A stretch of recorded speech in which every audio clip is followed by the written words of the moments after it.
Hello, everyone. I now note that the hour has come and this hearing is called to order. This is the public hearing of the City Council Committee on Housing, Neighborhood Development, and the Homeless.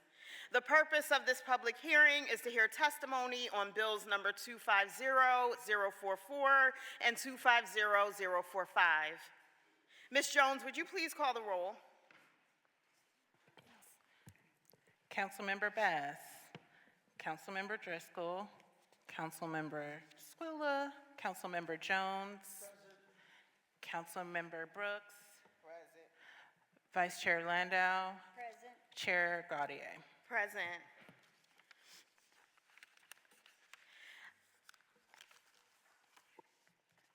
Thank you, Ms. Jones. Joining us is also Minority Whip, Councilmember Nicholas O'Rourke. I note for the record that a quorum of this committee is present and this hearing is called to order. Good morning, members of the committee and those watching here and at home. Thank you so much for joining us. As a renter myself, I'm always perplexed by how expensive it is to move. Many landlords force prospective tenants to pay 3 months' rent or more upfront, first, last, and security deposit. And when you add in movers, application fees, and other costs, you start to realize just how expensive moving is. I am lucky. On a city council salary, these costs may be annoying, but they are not out of the question. But more than half of the renters I represent spend more on rent than they can actually afford. For so many of my constituents, moving is such a significant financial hurdle that they have to choose between saving up to move or non-negotiables like putting food on the table or going to the doctor to get their cough checked out. Every day, my office receives calls from renters dealing with problems like chronic pests or radiators that haven't turned on all winter long. These renters are asking themselves, do they continue to live in unhealthy or even unsafe conditions because the rent is good? Or do they go to bed hungry to save enough money to finally move into a decent place to lay their heads at night? I see excessive rental fees as a form of discrimination. Some landlords want it to be expensive to apply and move into their units. It is a way for them to make sure that their tenants look a certain way and come from a certain background. So it is no surprise to me that Councilmember Landau, who has made it her life's work to achieve housing justice and protect vulnerable populations from discrimination, is putting a stake in the ground. Thank you, Councilmember Landau, for taking a stand and making it easier for families to access safe, stable, and affordable housing.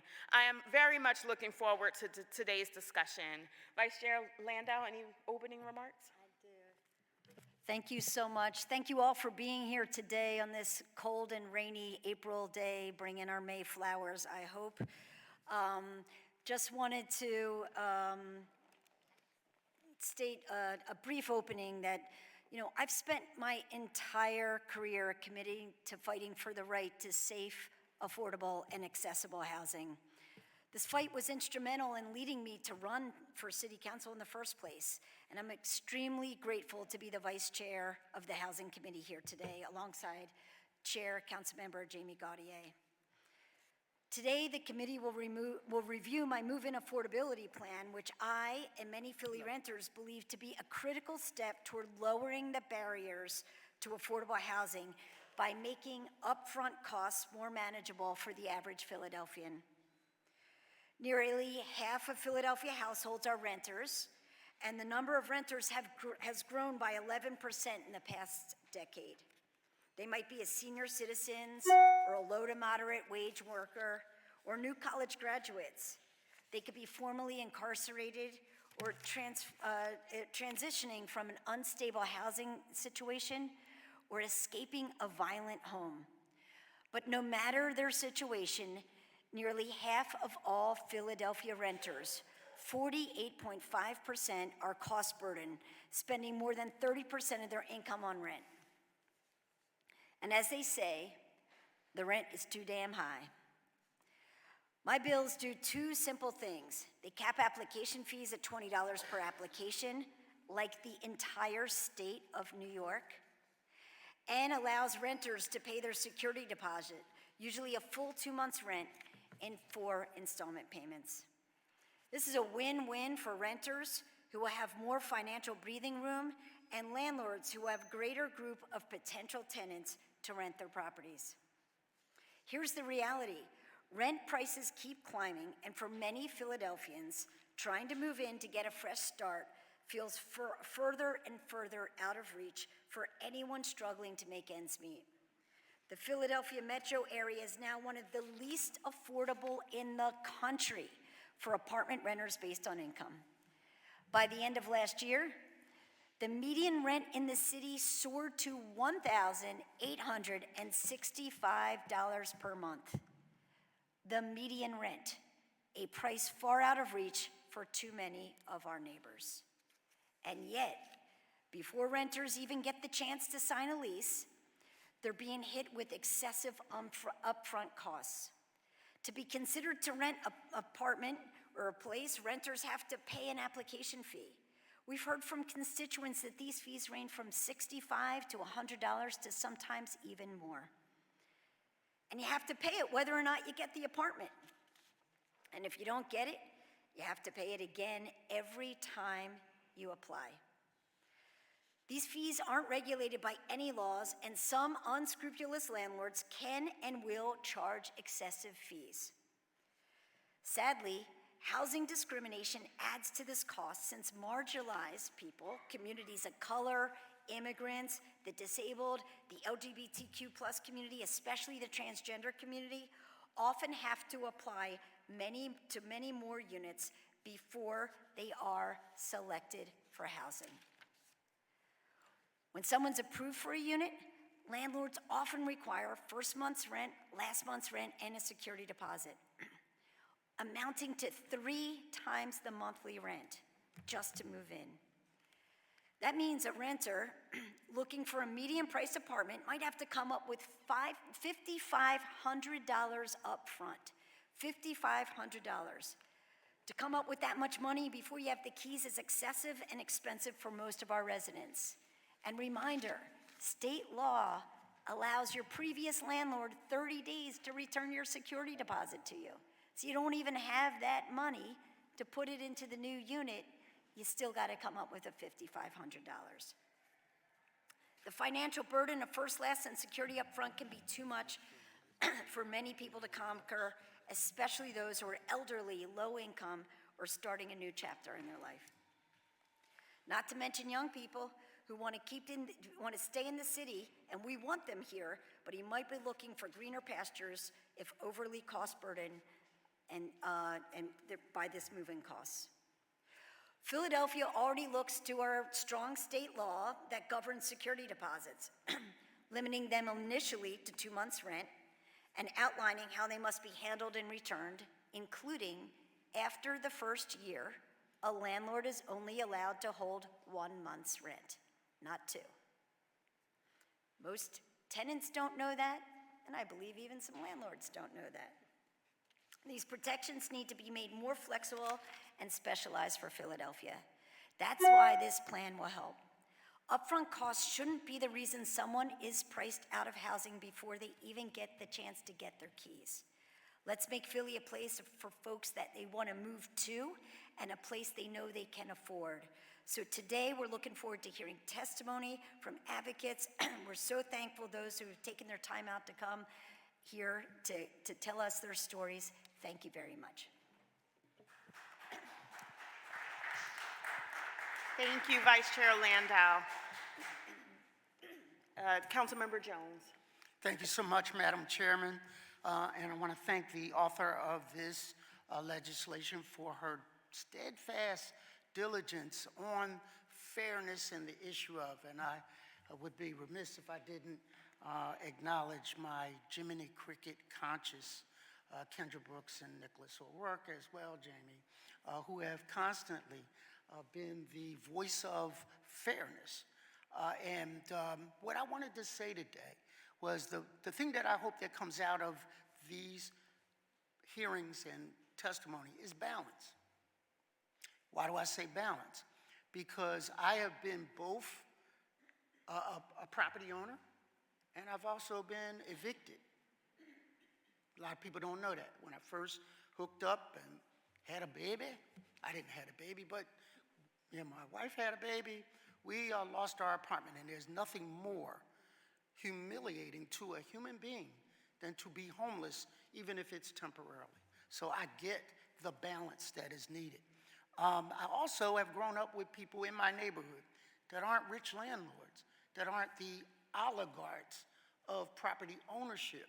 They are the onesies, twosies, threesies that worked all their life in jobs and made investments that they hoped at the fourth quarter of their life would be something that they could derive their pension from.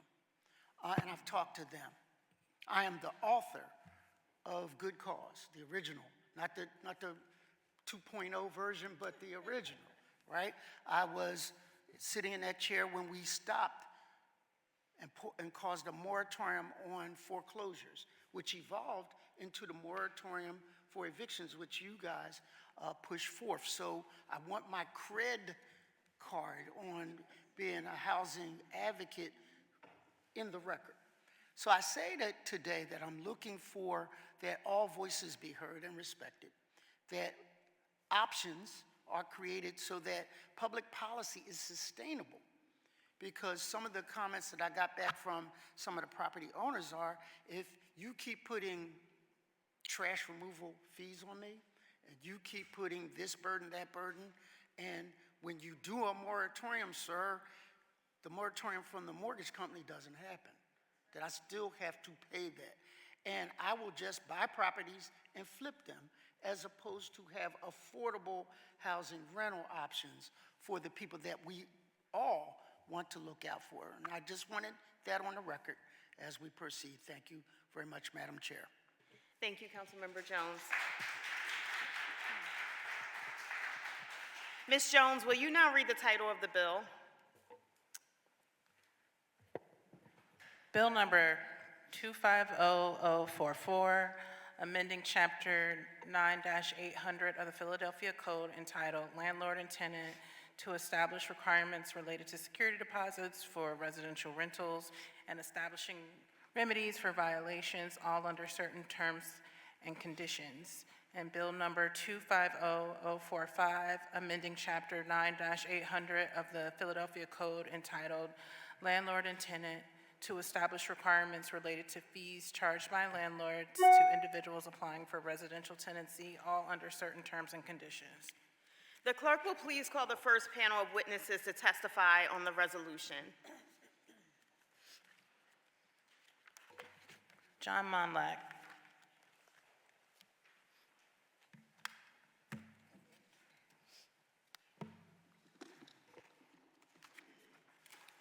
Good morning, Director Monlek.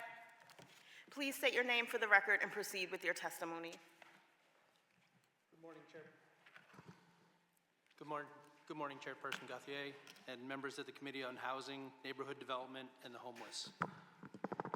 My name is John Monlack, and I'm the First Deputy and Chief of Staff in the Department of Planning and Development, here to provide testimony on Bill number 250044. This legislation would establish new requirements for security deposits on residential rental properties. Under the legislation, housing providers who require a security deposit from the prospective tenant would be required to offer the prospective tenant the option to pay the security deposit either as a lump sum or in installments of at least 4 equal payments separated by at least a month apart, or exactly one month apart. We appreciate the positive intent of the legislation, which aims to ease the financial burden for Philadelphians applying for and securing their future residence. As will be further addressed in the hearing on the home initiative here in Council in the week of April 21st, the Mayor is proposing new plans and expanded programs to help support tenants and make rental housing more affordable. In addition, just last week, our Division of Housing and Community Development, in partnership with the Philadelphia Housing and Development Corporation, announced Fresh Start PHL, a pilot program that provides financial assistance with move-in costs.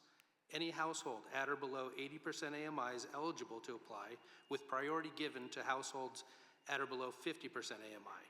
Until the program's limited funding is expended, participants will receive the equivalent of 3 months' rent and a stipend of up to $1,000 for relocation-related costs. While we clearly support the spirit of the legislation, we're nonetheless aware that the bill's potential to generate unintended consequences. For example, a landlord who receives a security deposit piecemeal over the course of 4 months is assuming more risk than a landlord who receives the full security deposit up front. That could create a practical disincentive to rent to households that are or seem to be likely to request or need an installment plan. Given that 65% of rental properties in Philadelphia that are affordable to households between 25 and 80% AMI are owned by small landlords, we have concerns that this disincentive could have an adverse effect on an already inadequate supply of affordable housing, rental housing. We welcome the opportunity to work with council to ensure that this legislation's laudable goals are achieved, and thank you for the opportunity to testify on Bill 250044. Thank you so much. Do you have questions? I have testimony for the next bill. I don't know if you want to take questions, or how do you want to proceed? You can proceed on the next bill. Thank you. I'm sorry, Madam Chair, may I ask a question? Sure. He's going to give testimony on the second bill first. Okay. It's brief. Good morning, Council Chairperson Gauthier, members of the Committee on Housing, Neighborhood Development, and Homeless. My name is John Munlock, First Deputy Chief of Staff of the Department of Planning and Development, here to provide testimony on Bill 250045. This legislation would prohibit charging fees in connection with rental application, with the exception of up to $20 for a background check and or credit check. We appreciate the intent of the legislation, which aims to ease financial burdens of Philadelphians applying for rental housing. We're concerned, however, with the potential effect of restricting application fees to what may very well be less than the reasonable cost of processing that application. Our city currently relies on small landlords to provide affordable housing rental units. Such landlords own 65% of the rental units that are affordable to households between 25 and 80% AMI. Given the supply of affordable rentals is already too low, we must act with caution when considering legal measures that on their own or in combination with other laws disproportionately affect small landlords. But we fully support the intent of the legislation to ensure that tenants are not paying more than necessary to secure housing. We look forward to working with Councilmember Landau and all of City Council to ensure that the legislation's goals are achieved by supporting tenants and prospective tenants seeking affordable rental housing. Thank you for the opportunity to testify on Bill 25045. Thank you so much for your testimony. I actually have one question, and then I'll pass it on to Councilmember Jones. So I'm glad to hear in your testimony that the city, through its home initiative and Fresh Start PHL, is going to do more to help low-income renters with their moving expenses. I know we're in a formative phase, but I wanted to know if you could speak to when you think the program would begin and how many renters are we planning to help through this initiative? The initiative that started last week will help as many tenants as we can until the funding runs out. So that's already active and people are receiving benefits right now. As for the home program, I don't think I have any solid answers on that, but will in the next couple weeks. And can you restate the amount of funding? The amount of funding, I believe, is in the $17 to $18 million. Okay, and on average, how much do we expect to provide each tenant with? I don't have actual figures. I can get those back to you, but the benefit is up to 3 months of rent plus $1,000 for incidental moving costs. So I would venture a guess that it's about $5,000 would be my estimate, but I think I'd feel more comfortable if you allowed me to get that answer back to you. Yeah, that'd be great. Thank you so much. Councilmember Jones. Yeah, he answered it kind of. I echo your remarks. We're glad that we're taking steps to help this population, but I know we're the elected official politicians up here. Were you for or against the legislation? Help me with that part. Councilmember, you know that I was once an attorney, right? Yeah. I would say that it's hard to answer because I'm for the idea of keeping costs low to prospective tenants. For instance, If a tenant is applying for a rental unit, they should not, under any circumstances, be paying any sort of markup on the actual cost for them to be evaluated. If they do, that just shifts the burden to the landlord, which in some cases, a large landlord, that's not going to be a problem. For small landlords, it might be. And so I would say that there should not be a cottage industry. There shouldn't be a revenue line item for landlords who are charging more than they should. It should be the actual out-of-pocket cost to do the check. So very supportive, but concerned about what will that do if, what will happen if landlords are paying out of costs, and what will happen to the small landlords? Will they just say, okay, well, I have to eat $30 or $20 with every new application, the rent's got to go up to cover that, and then have we helped anybody? I don't know if that's going to happen. That is the concern. Same with the security deposit, but slightly different. On the security deposit, I absolutely appreciate that it's a lot of money to move into an apartment. Quite frankly, I don't even know how people necessarily come up with $5,500 if that's what they have to come up with. But at the same time, if it's clear that you're showing an apartment to 5 tenants, 6 tenants, and 2 of them don't need to extend their security deposit, landlords are often going to pick the tenant that has the money just because it's protecting them. And does that, again, I don't know if this is going to happen, but that's the concern. Will that shut out a tenant who really needs a unit and really needs the flexibility of these units, of the payment plan, and not get it because a landlord is going to pick somebody else that has the money? And if that doesn't happen, great. Then I think it's a great idea. But if that happens, that's a detriment. Or if everybody is required to pay or spread out the payments, and you can't pick and choose between tenants, then are landlords going to say, okay, well, this is more risk for me, because I know that even tenants that pay up front, I have to go after a certain percentage of them to evict them or to try to collect the rent in court or do something like that. And if I'm doing that, and now I'm taking on more risk, that risk has to come out of someplace, and if it goes into the rent, then that's an adverse effect. So again, I don't have a great answer because I don't know what's going to happen. I can only tell you what the concern is.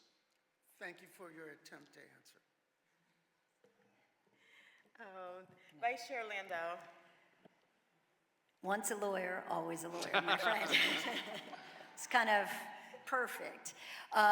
Follow-up question to the home money. So you're saying there'll be approximately $17 to $18 million available in a rental assistance that you believe will help with 3 months rent and potentially $1,000 for move-in costs. That's what we're talking about here, move-in costs. What percentage of that is going to go to the mom and pop landlords, the lower end landlords who we all want to protect here in Philadelphia? I don't know if I can answer that because it goes to the tenant, and so it's not the small mom and pop landlord that's applying, in which case we maybe would be able to evaluate and determine which one they are and identify. I would have to check to see if we're tracking that sort of information as we give the tenant a benefit. If we know that information about the landlord, then I'll be sure that we continue to track it and get that back to you, but I don't know the answer to that right now. The program just launched last week. Okay, thank you so much. Will the clerk please call the next panel of witnesses to testify? Thank you so much. Thank you. Oh, sorry, we're not done yet. Minority Whip, Councilmember O'Rourke. Good morning, Mr. Monlack. Good morning. And thank you, Madam Chair and Member Landau, for your work on this and holding this hearing. Just a quick follow-up. If the bill was amended so that landlords can't discriminate against those who need the move-in payment plan, would that actually wipe away your concerns? Are you talking about the security deposit? Mm-hmm. I think the concern there is, in some ways it's better because now the landlord doesn't benefit from choosing. And landlords do have that ability. As they're showing apartments, they often will show it to a lot of people at once, and then they're going to run credit checks and make a decision and call back the tenant they want to reach because of credit score, because of something else because of who knows, they have a pet, it could be a lot of different things. So if everybody is paying and spreading it out, then that issue goes away. The issue that I would be concerned with then is a landlord who knows that a certain percentage of their apartments go uncollectible after a certain period, know that there's risk, now have less to protect them from that risk, decide, okay, well, if I'm gonna take that risk, I need to make up that money someplace and then rents go up. So that would be my concern then. Vice Chair Landau. Thank you so much for that. I want to just make sure everybody remembers that it is illegal to discriminate against people based on their credit, their credit report. And I would suggest that discriminating against people based on who needs these installment payments or not likely would be unlawful discrimination, at least implicitly in the law, if not explicitly. I have sort of a follow-up. Could the same argument be made for the move-in assistance that the city is offering? Are the landlords going to know that the tenant got move-in assistance from the city? And arguably, if the landlord knows, that creates the same dynamic of picking and choosing tenants. What do you think about that? Two things. Number one, I don't know factually if the landlord knows, and that goes back to the earlier question about who are these landlords, are they large or small? So I would say that I need to sort of dig in and find out what the answer to that is. The second part is, in that situation, the landlord will be getting what they're entitled to, and so I think that offsets the risk. I don't think that they're so concerned about any particular tenant. I think it's law of averages, and if somebody comes in and you have the protection, well, it goes into the bucket with all your other risks. So I don't think so, because they are getting what they're looking for in a lump sum up front, because right now this law isn't in effect, and so the landlord is likely asking for 2 months' rent as first, last, and security, and probably getting it. And so I think probably not. Thank you. We look forward to hearing more about the program. Thanks so much for your testimony Thank you. today. Thank you.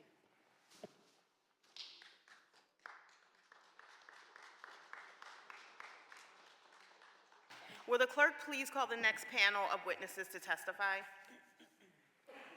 Vincent Montoya Armanios and William Rick Collins.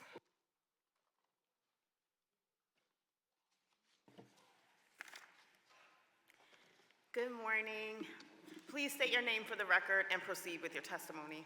Good morning, Vincent Montoya Armanios. Am I coming through okay? Okay.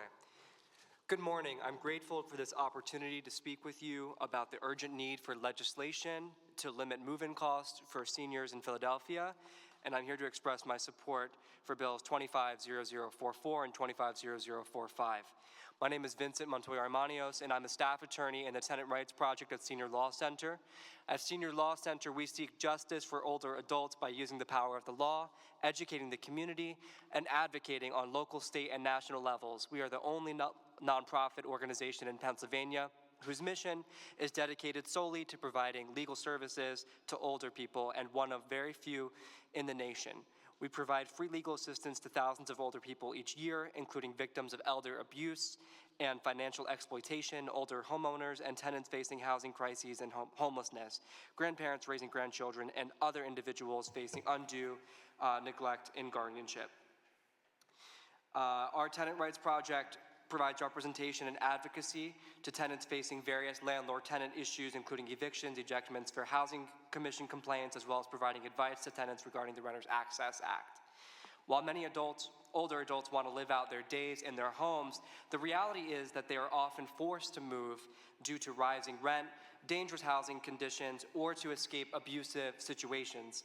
And just as the freedom to stay should be a human right, so should the freedom to move, to be closer to family or seek new experiences. However, for most of our older clients, the high costs of moving prevent them from making that choice for themselves.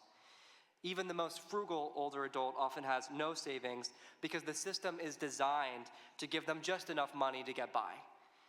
In fact, if seniors who receive SSI manage to save up more than $2,000, they risk losing their benefits altogether. This makes it impossible for many seniors to pay first and last rent or the security deposits that are often required to move into a new apartment. Even tenants with housing vouchers who receive assistance with their monthly rent are often unable to move due to the high upfront costs that are not covered by their subsidy. And unfortunately, the Philadelphia Housing Authority does not provide any assistance for move-in costs such as security deposits or last month's rent. Disabled older adults are often in the worst position. If family can't help them move, they're left stranded in unsafe or unsuitable housing. If they don't have resources to pay for movers, they often have no chance of ever moving. Tenants who are lucky enough to receive their security deposit back from their current landlord are still caught in an impossible situation. They can't get their security deposit back until they move. They can't move until they get their security deposit back. To illustrate the reality many seniors face, I want to share the story of one of our clients, Deborah Scott. Ms. Scott is a 74-year-old disabled older adult who uses a walker. She receives voucher assistance from the Philadelphia Housing Authority that limits her rent to an amount she can afford. Her old landlord was attempting to evict her over a water bill, which she disputed, and $800 in late fees, even though she didn't owe any rent. Ms. Scott believes she wasn't liable for the money that her landlord was claiming, but she was concerned that if she lost, she could lose her voucher, which is the situation many of our clients face. That would condemn her to housing instability for the rest of her life. Ms. Scott found a new apartment that the Housing Authority approved, but she didn't have the money to pay for the move-in costs. The new landlord was asking for $1,229 to move in, over 5 times her monthly rent amount with her voucher assistance. Even after Ms. Scott received $500 from a nonprofit agency, she was still $729 short to move in. Her current landlord at the time, agreed to give her $729 of her security deposit back early, but he insisted on sending it directly to the new landlord because many landlords don't want to give our clients money directly at the end of a case. Ms. Scott agreed to move out by December 31st, and her landlord promised to mail the new landlord the $729 check by Thanksgiving. Even though the check was mailed on time, the new landlord never received it, lost in the mail. As the move-out deadline approached, we begged her current landlord to provide the check to Ms. Scott to avoid any further mailing issues, and the landlord eventually agreed. 2 days before Christmas, I picked up Ms. Scott to drive her to the bank to cash the check. We realized the check was written in the new landlord's name, not in her name. The bank called the landlord, and half an hour later, they agreed to give Ms. Scott the money back. The money. Ms. Scott now needed to get the cash deposited into her bank account so that she could pay the security deposit through the payment portal. She went to Family Dollar, got the money deposited onto her Chime card, and sent the money through the portal. The transaction fees alone costed her $40, and she could no longer afford to pay for the security deposit. Her new landlord refused to let her move in for several days because of the missing $40, but they finally allowed her to move in 1 day before the deadline. In the rush to leave, she left behind irreplaceable family photos and lost her cat, which she's still not been able to find. In many ways, Ms. Scott's situation was better than many others. She had a voucher, she got move-in rental assistance, her old landlord returned part of her security deposit before she had to move, and she had family to help her. But despite these factors, Ms. Scott endured a series of painful and avoidable setbacks in an already difficult situation. Her story is just one of many, but it highlights how excessive move-in costs can be the difference between a smooth transition and disaster. Within the bureaucratic quagmire that private and subsidized tenants have to navigate, capping move-in costs is one of the simplest ways to ease burdens on tenants, especially senior tenants, without penalizing landlords. We strongly support the enactment of this legislation to limit move-in costs for renters. The bills 25044 and 25045 will enhance the ability of seniors to find stable, affordable, and decent housing in Philadelphia. Thank you.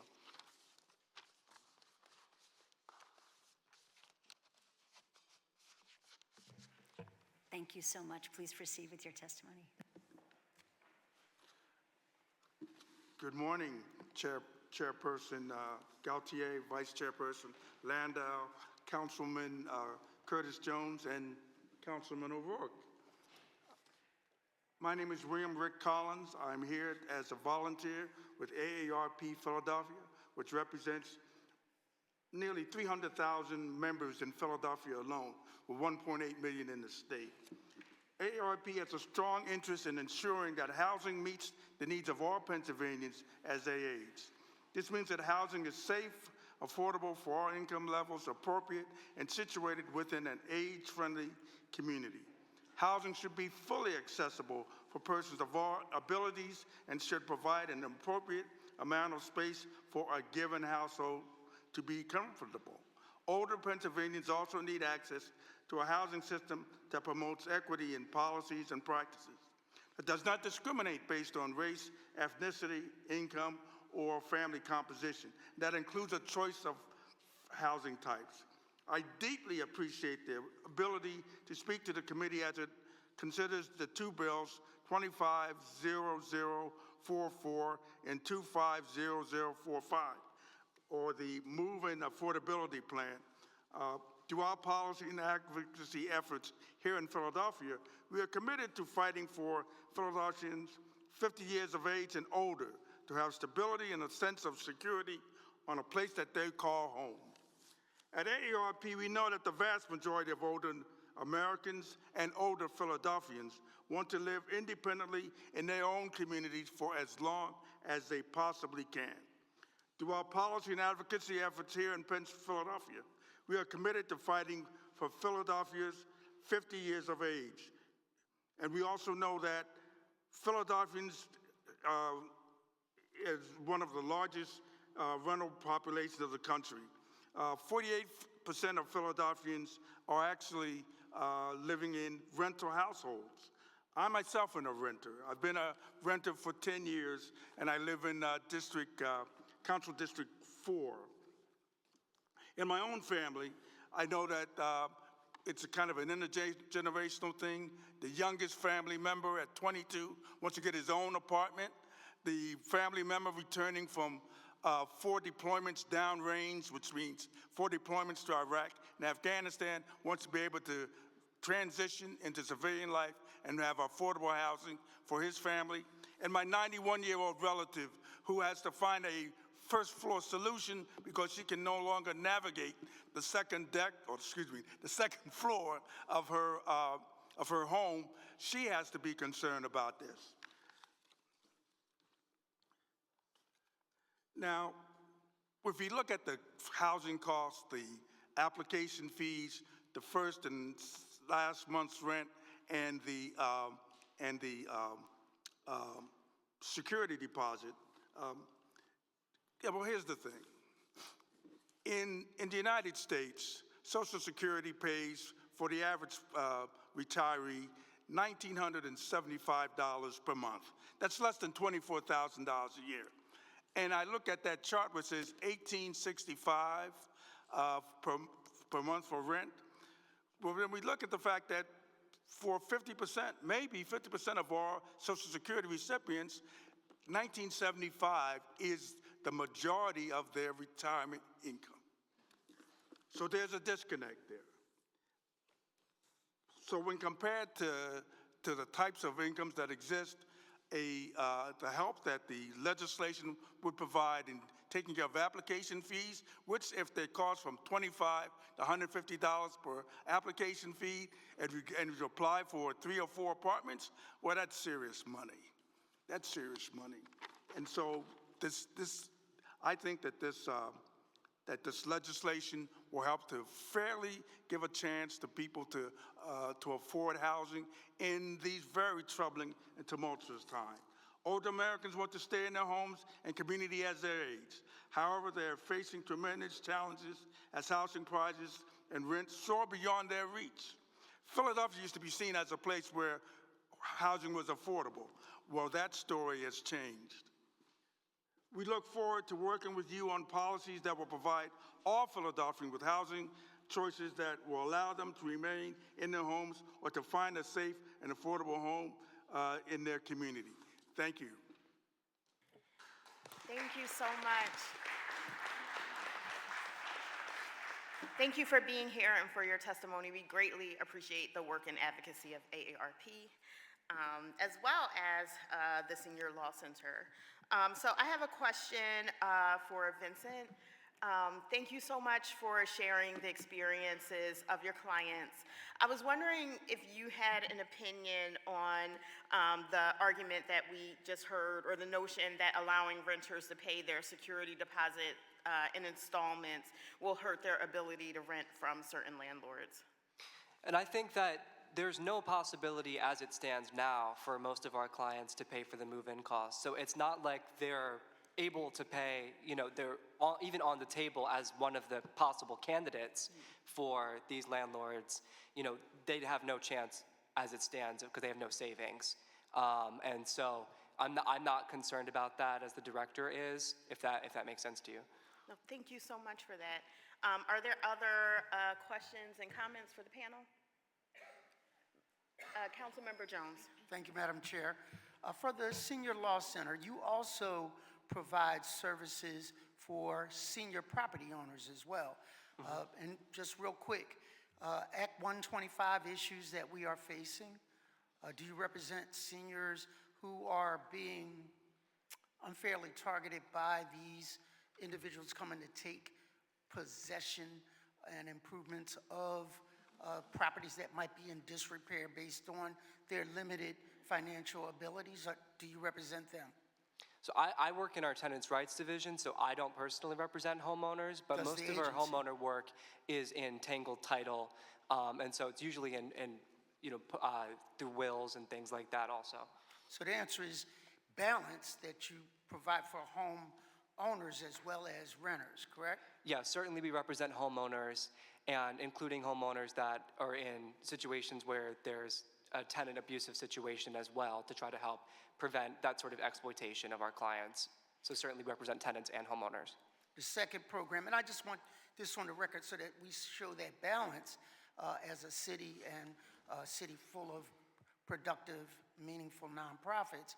When people try to do deed theft, do you represent the owners there? Because that is a problem in the city of Philadelphia. I've known of people who are going to different hospitals, looking at people in ICU and looking up their names and then forging leases to people that they rent to. Are you protecting seniors in that way?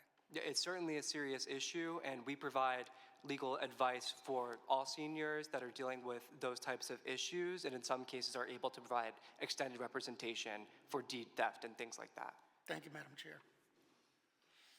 Vice Chair Landau. I thank you both so much for your testimony. I appreciate you, and we certainly want to help our senior renters as much as possible here in Philadelphia. When people come to you, like they come to us, saying, I found a place, but I can't come up with the money to move in, where do you send them? How do you help them get the funds they need for the security deposit and the move-in costs? This question's for both of us. Yes. Do you want to start? Okay. Wow. One of the things that happens is that sometimes they can get help from family members.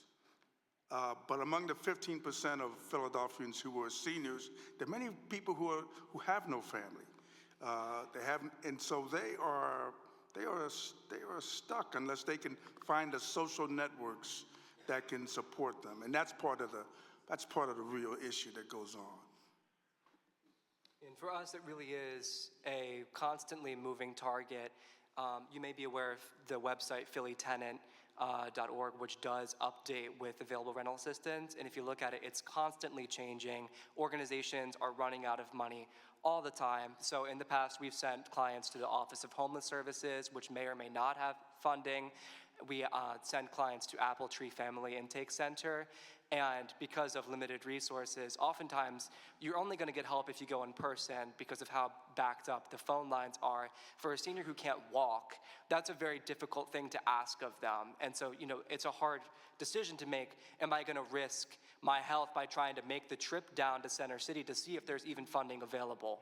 And some other places that we send folks to face-to-face in Germantown has been able to provide assistance in the past. This new program that's just been made available, I've been referring clients there. I haven't heard about any receiving the funding yet. And part of the problem is you need to have been accepted for the apartment first to get access to funding. And so it's very difficult for you to get accepted for the apartment if you have nothing in savings to show that you can even move in, and then to get the assistance for move-in costs afterwards. If I can just add, there were a number of times where people, in addition to their Social Security, may have a pension that gets them above many of the income levels that organizations like PCA and others. So they are not rich and they are no longer middle class, but it's difficult for them to get help because they don't qualify for the income-based services that exist. Or I should say, well, income-restricted services that exist. I appreciate that so much. You know, my time representing tenants and being at the Fair Housing Commission, I heard countless stories of people who would borrow everywhere they could, whether it's family members or otherwise, to try to come up with the money for these move-in costs, and at quite a detriment. They were skipping paying other bills. Their family members were skipping paying other bills. They were missing school fees and other things, and they were doing all of that to come up with that big pot of money to move in, where one of the purposes of this bill is to just allow them to do it in a slightly longer time so that they wouldn't have to be robbing Peter to pay Paul. Thank you very much for your testimony. Minority Whip, Councilmember Nicholas O'Rourke. Thank you, Madam Chair. And this may be just a very general kind of question, but Vincent, could you shed some light here? Member Landau's bill puts it that no landlord may, quote, unlawfully retain any security deposit, however styled, and then in a lease. Could you give us an overview, just a general overview of how landlords try to unjustly retain these deposits and any data that you may have on how often that actually occurs? So I don't have any figures available, but that language that's in the bill is quite similar to what the law is, as was discussed, for holding more than a year's security deposit into the second year of the tenancy. And so there is precedent for using that particular language, and I will say, as it stands right now, that law is constantly violated more than it's followed, in my experience. And as Councilmember Landau was saying, you know, under the Landlord-Tenant Act, if my landlord is holding 2 months of security deposit into my second year, that's technically illegal, but there's no penalty.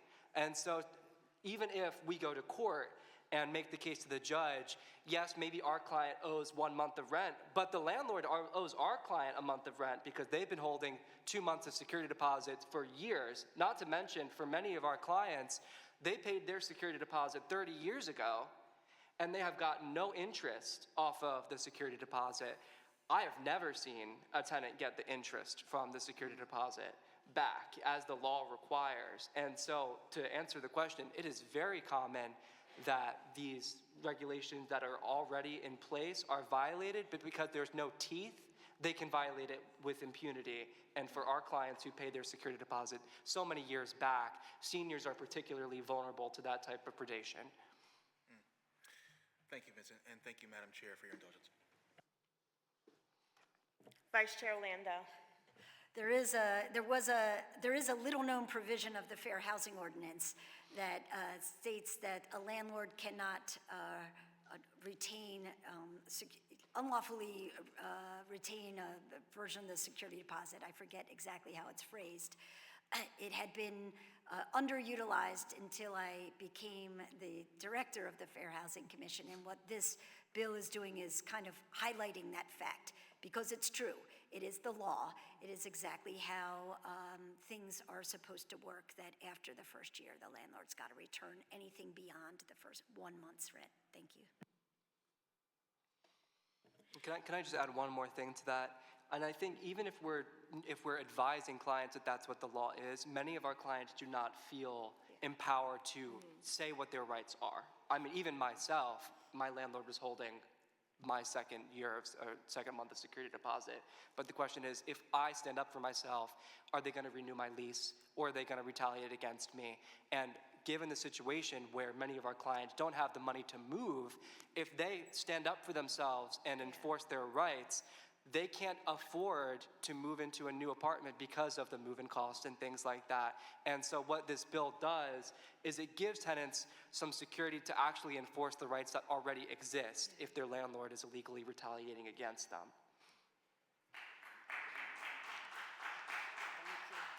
Thank you so much. Thanks to the both of you for your testimony. Will the clerk please call the next panel to testify? Raquan King and Kareem Sweets.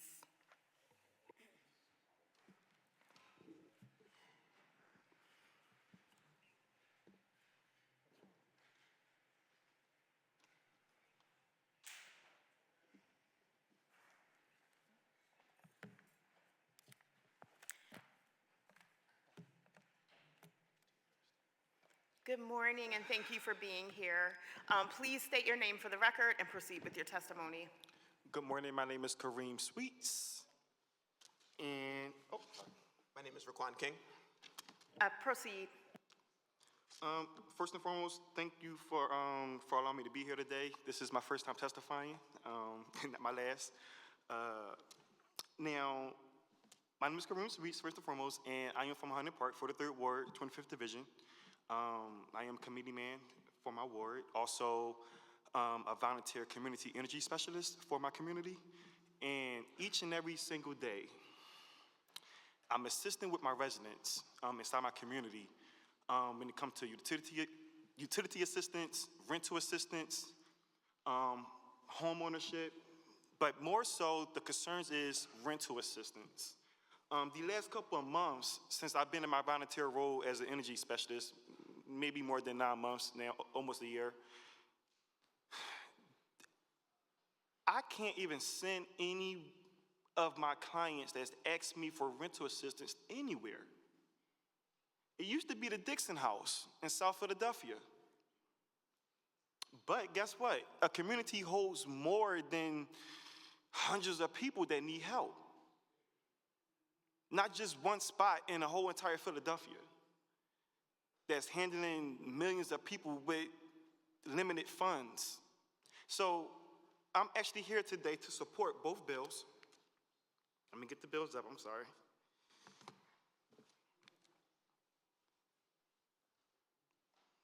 Both bills, and these bills is basically 250044 and 250045. Now, when it comes to the evaluation of my clients that do apply for rental assistance or either some type of apartment, they still in crisis because a hardship do not just come and go. Sometimes a hardship might just stay until you get things right. So one of the main concerns of my clients in my community in the 43rd Ward, and I'm still going through this to this day until we get until city planning can have that program everywhere that I was not aware about. But application fees, I'm totally against that. I'm sorry to say it. I'm so happy that these bills is telling that, hey, we need to lower these bills. Lower these extra accessories that is affecting Philadelphia residents, especially with Hunting Park, 43rd Ward. You have people from that come see me each and every day, like I said, asking for, even with money for the application fee, because they don't even have money to actually for the first month or second month security deposit. So then you got an application fee. Where does that money go to for an application fee? It go right into the tenants' pockets. And I'm against that. What's going in your pockets for? Some folks, some of my clients just now getting out of incarceration. They can't get home ownership because of background checks or credit checks. They don't have enough credit because they've been incarcerated, or they don't have any credit at all because they're not educated on credit, building credit. There's no second chance credibility for some of my clients that is seeking rental assistance or either seeking any type of roof over their head. Some folks, some of my clients, I'm pretty sure the whole entire Philadelphia has a rental assistance crisis because once again, some folks can't manage a home ownership on their own. So you have a second option of people renting. But that's not too successful. As we hear today, and as we know, Philadelphia might be the only one that has a high volume of rental assistance, and it's uncontrolled. It's uncontrollable. Once again, once I send these folks out to the Dixon House, there's no success. You want to know why? Because there's no more funds by the time they come from Highland Park to West Philadelphia or either South Philadelphia. Oh, no, we done. Try again another day, another time. Well, what other program that it is, Mr. Sweets? These is questions that I get each and every single day. And I can't even give my clients the correct location to go to see if they even qualified. I'm not too sure what the requirements to get some rental assistance, but it's not too successful either because some folks being denied because they're not even passing the requirements. Some folks is in real crisis. Excuse me, can I just ask that maybe Yes. take the next 30 seconds or so and summarize your testimony? Yes. We really appreciate you being here. Yes, thank you. For me, I know but for me personally, I'm in a tangled title predicament. Now, I had to rent from my cousin, which is on the beneficiary. She's the beneficiary. Most folks go through that on a normal basis. But there's no help with people that is on a tangled title. You can't even get help with your bills. You can't because your name not on either on a deed, or either you just can't get help because once again you're not the homeowner. So just imagine when folks be in a tangled title and they written from the family or either they close peers that own a home, they can't get assistance. They can't get any assistance either. And I've been having a high volume of folks in South Highland Park, East Tioga, that has that predicament. I know later in the year may have some good programs when it comes to tangled title, but these two bills can definitely help out when it comes to the application fee, to control that, or to take it away. I'm against that, but the other, so I'm just here to represent these two bills. Thank so you that way so my clients can much. be successfully happy. Thank you for your testimony and for your advocacy.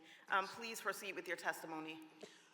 Good morning, Committee Chair Gautier, Vice Chair Landau, Councilmember Jones, and all others here in attendance and watching remotely.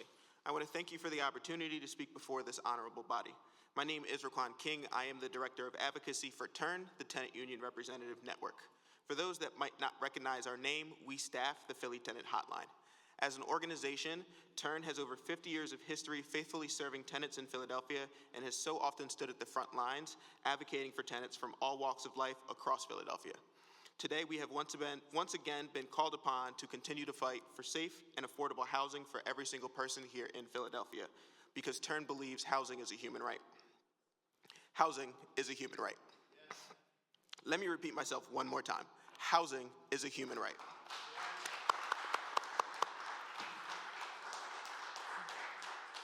I say this not as a statement, but as a demand.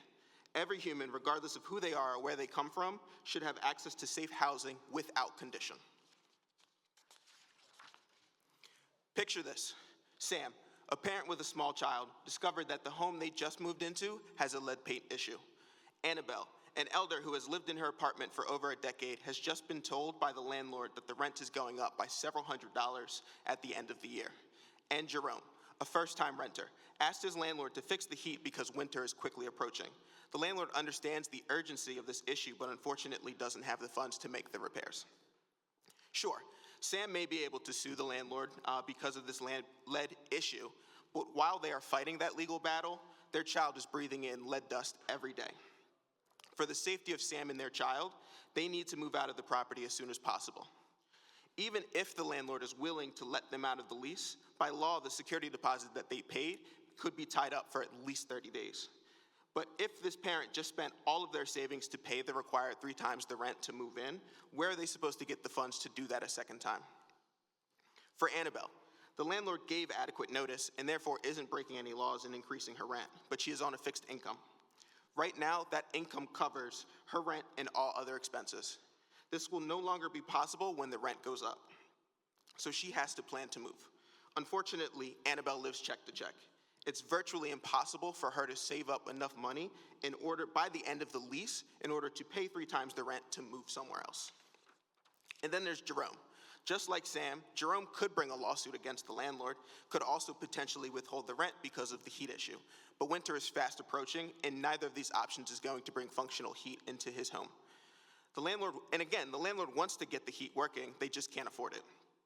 Jerome makes good money, he's not rent burdened, but he was only able to move into this property after borrowing money from friends to pay that security deposit, and he's still paying those friends back. Even though Jerome isn't rent burdened, he definitely won't be able to come up with the money in order to move before winter comes. Now, these 3 examples that I gave might be hypotheticals, but I'm willing to bet that everyone in this room either experienced a similar scenario or know someone close to them that has. When we talk about the impact the move-in affordability plan will have, these are the Philadelphians that I think about. As a tenant advocate and a lawyer, I know that there are legal solutions to many problems that tenants face. One such solution is to terminate the lease and move out. They have the right to terminate the lease potentially. For some, this may be the best course of action. For so many others, this may be the only course of action. But with the rising cost of rent and the decreasing amount of adequate affordable housing, the gap between this legal solution and this practical need might as well be the Grand Canyon. The move-in affordability plan will make housing more accessible to thousands of Philadelphians across our beautiful city. That is a fact.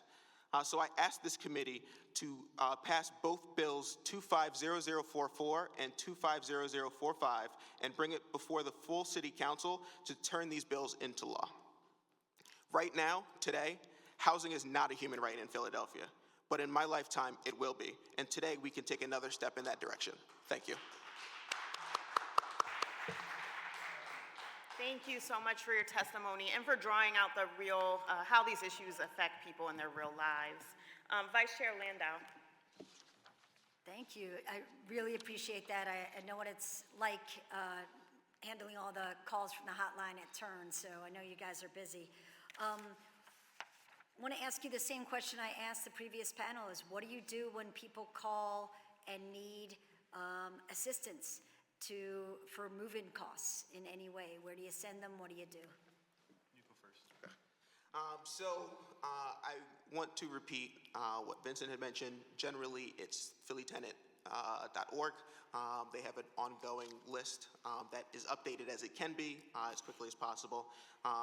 For those in potentially emergency situations, possibly OHS. But as everyone has already said, right, that the money, when it shows up, it quickly goes away. Oftentimes I tell folks, like, these are the resources, and sometimes you have to call, and a lot of times it's like hitting the lottery. Maybe you called on the right Tuesday at 10:07 a.m.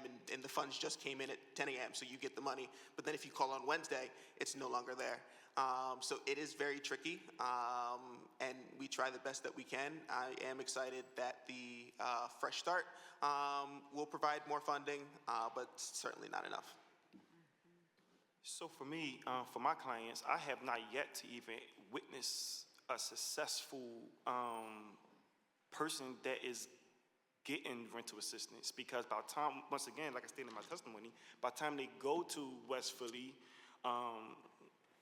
it's too late. You know, they might close, or either they don't have no funds. And I've been hearing the same 2 things for the last 8 months. And I don't know if it's a location thing or if I'm not there with them. But I have not yet to witness a success story when it comes to rental assistance from Hunting Park, specifically, residents. Can I ask just one follow-up? What happens to the tenants when they can't receive adequate resources to move to the next place? For a lot of tenants, depending on the situation, they might be forced to stick out the housing that they're in. They can barely afford it as is, or they're dealing with the heat issue, or the hole in the ceiling, or the leaks, or the lead, whatever may be the case. For individuals who can barely afford it or are operating at a deficit, really they're stuck in the situation until the landlord is forced to play their hands, which is taking the tenant to court.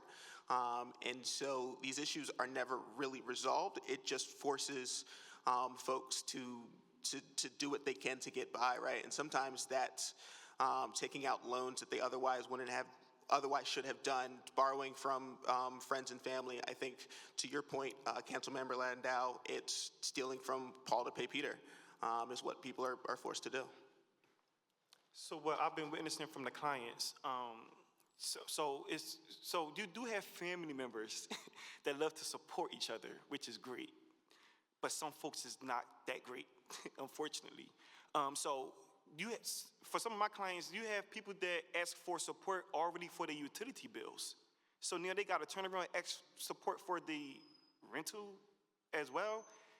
I've been getting, I just have not been getting the success when it comes to rental assistance for me when it comes to my audience. Because once again, if it's one burden, it's going to cause another burden. Because you got to ask for money. No matter if it's a friend, a great-grandmother, a neighbor, you still got to ask for money. You got to have that confidence to ask for it. Not everyone has that. Some folks, like myself, not everyone can do this, but I like to struggle to figure out where my strength is at. But not everyone has that mindset. So, we have to force ourselves to try to ask for help. And that's not viable all the time.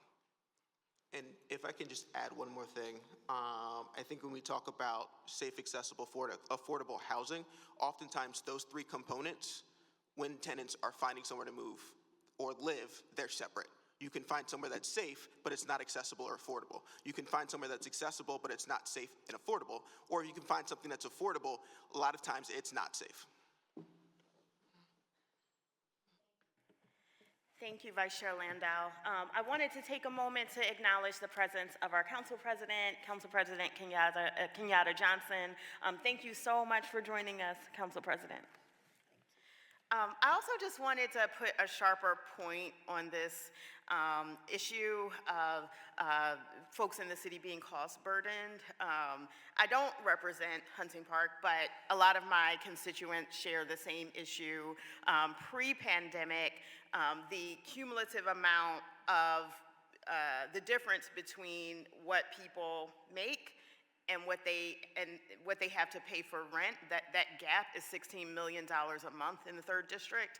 It's almost $1 billion a year in the city of Philadelphia. So this is real, right? And it helps when we can put in $17 million, $45 million into rental assistance. But as you noted, that money is almost gone instantaneously. During the pandemic, we put out $300 million plus in rental assistance to help people and to help landlords get whole. And so this is certainly a grave concern in the city. Councilmember Jones. Thank you so much. Thank you, Madam Chair, and thank you, President Johnson, for joining this hearing. A couple of things jump out at me is that we have a budget issue that we need to address, that if the rental assistance is gone by the time you go from one end of town to the other, obviously it is insufficient to meet the demand that is there. And particularly for a vulnerable population of people who are returning from incarceration that have those other burdens and challenges on them. So a separate category pool might be considered. The other portion is for seniors who are on fixed income, and maybe a portion of exemption for rental fees and deposits need to come into play for that population on a fixed income, because all seniors aren't without means. And then I want to thank the tenants union. I wouldn't have known about Brif Shalom but for you. I would not have known about Penn Win but for you. And you raising those issues like you're doing now, I thought the housing crisis was a South Philly problem. I thought it was just a North Philly problem. Found out it was a 4th District problem. And I appreciate your advocacy on these issues that kind of bring these things to the forefront so we can work on them together. As the original author of Just Cause, we went back and forth with the Hapco and associations to the point your sister, Judge Williams, told me like I was conceding things and trying to compromise, which I always do. That's my nature, to try to find common space. She said, "You're not going to concede another thing. This is it." And this one bullied me. Yeah, I'm going to tell her. We were getting ready for the final vote, Mr. President. We were walking from my office to this hallway, and there was a provision of people that some of the people didn't want included in the protection aspect. And she grabbed me, shut the door. I was afraid, Councilman President Johnson, and I had to go vote my conscience because of that. So I appreciate this kind of dialogue, but what I'm looking for today is the word that I started with, balance, because we have to be sustainable. We have to be able to provide these kinds of dollars, and if it's there for a minute and the spigot's turned off, what's the point of getting people's hopes up? So we have to find ways to keep the owners of these onesies, twosies, threesies in business so they can continue to produce product. These things do not work in opposition to each other. They should work in conjunction with each other. Thank you, Madam Chair. I noticed in your balanced comments, you came up with a new legislative idea, no application fees for seniors. Didn't you just propose that bill? I thought I heard him say that. Vice Chair Landau. I second that. I heard it also. I just wanted to come back, ask you, especially from Turn, who is hearing from so many tenants so often. I too want to do everything I can to support the small mom and pop landlords. I couldn't be happier that there's going to be a whole host of new funding to help people support their moving costs. This is great. We've already outlined through your testimony and what we've heard from some tenants downstairs too, is that this really is a significant amount of money to come up with at one time. If we're talking $5,500 when your previous landlord doesn't even legally have to give you your security deposit back yet, it is virtually impossible for people to come up with that money without doing some magic. And at the same time, we don't want them staying in an unsafe condition of any sort. How often do you see landlords following the law and returning security deposits within 30 days? And how often do you see landlords following the law and returning, if they're holding 2 months security, returning 1 month of that after the first year as required by law as well? So what I will say to that is oftentimes when folks call the hotline, they're calling with an issue. And so we're rarely, if ever, getting somebody calling acknowledging that the landlord followed the law, that they actually, returned the security deposit, whether it's after they moved out or after the first year because they've renewed the lease. So usually when people are calling with issues about security deposits, they have already moved out. Landlord is either not responding to them, only sent back a portion. Like, we're getting the landlords who aren't following the law. So I can't say, I couldn't give a number percentage-wise how many are following the law and how many aren't. All I can say is when people call us, it's because they're not. Could you take 1 second then for everybody who's watching to tell people how do you get your security deposit back from a landlord under Pennsylvania law? Absolutely. So the first thing that you want to do is give them a forwarding address once you're planning to move out. By law, the landlord has up to 30 days to return the security deposit. If they are going to make any deductions, they have to provide that in writing, what those deductions are, given essentially an itemized receipt of what they're deducting against it. And then if the landlord fails to return the security deposit within 30 days, because it has to be sent out within 30 days, so they cannot send it on day 31. Then the tenant has the right to take the landlord to court to recover that security deposit. But you want to make sure that you provide the forwarding address in writing so that the landlord knows exactly where to send the money.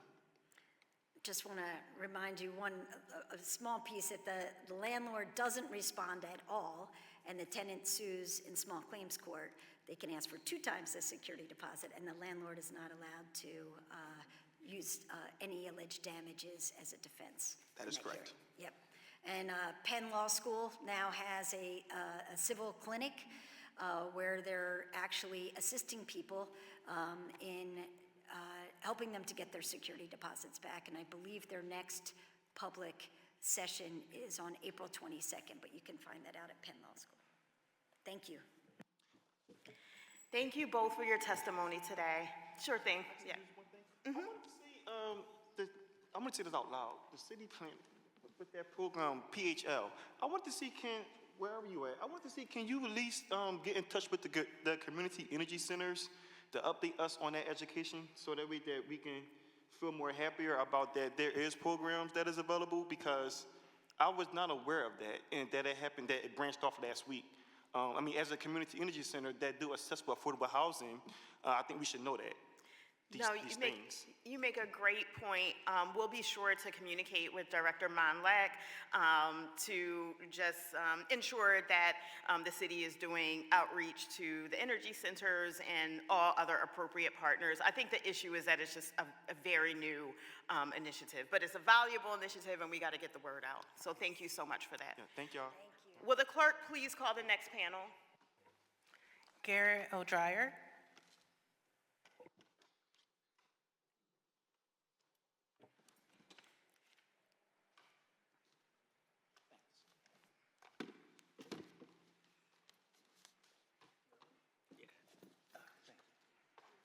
Good morning. Thank you so much for joining us today. Yeah, thank you.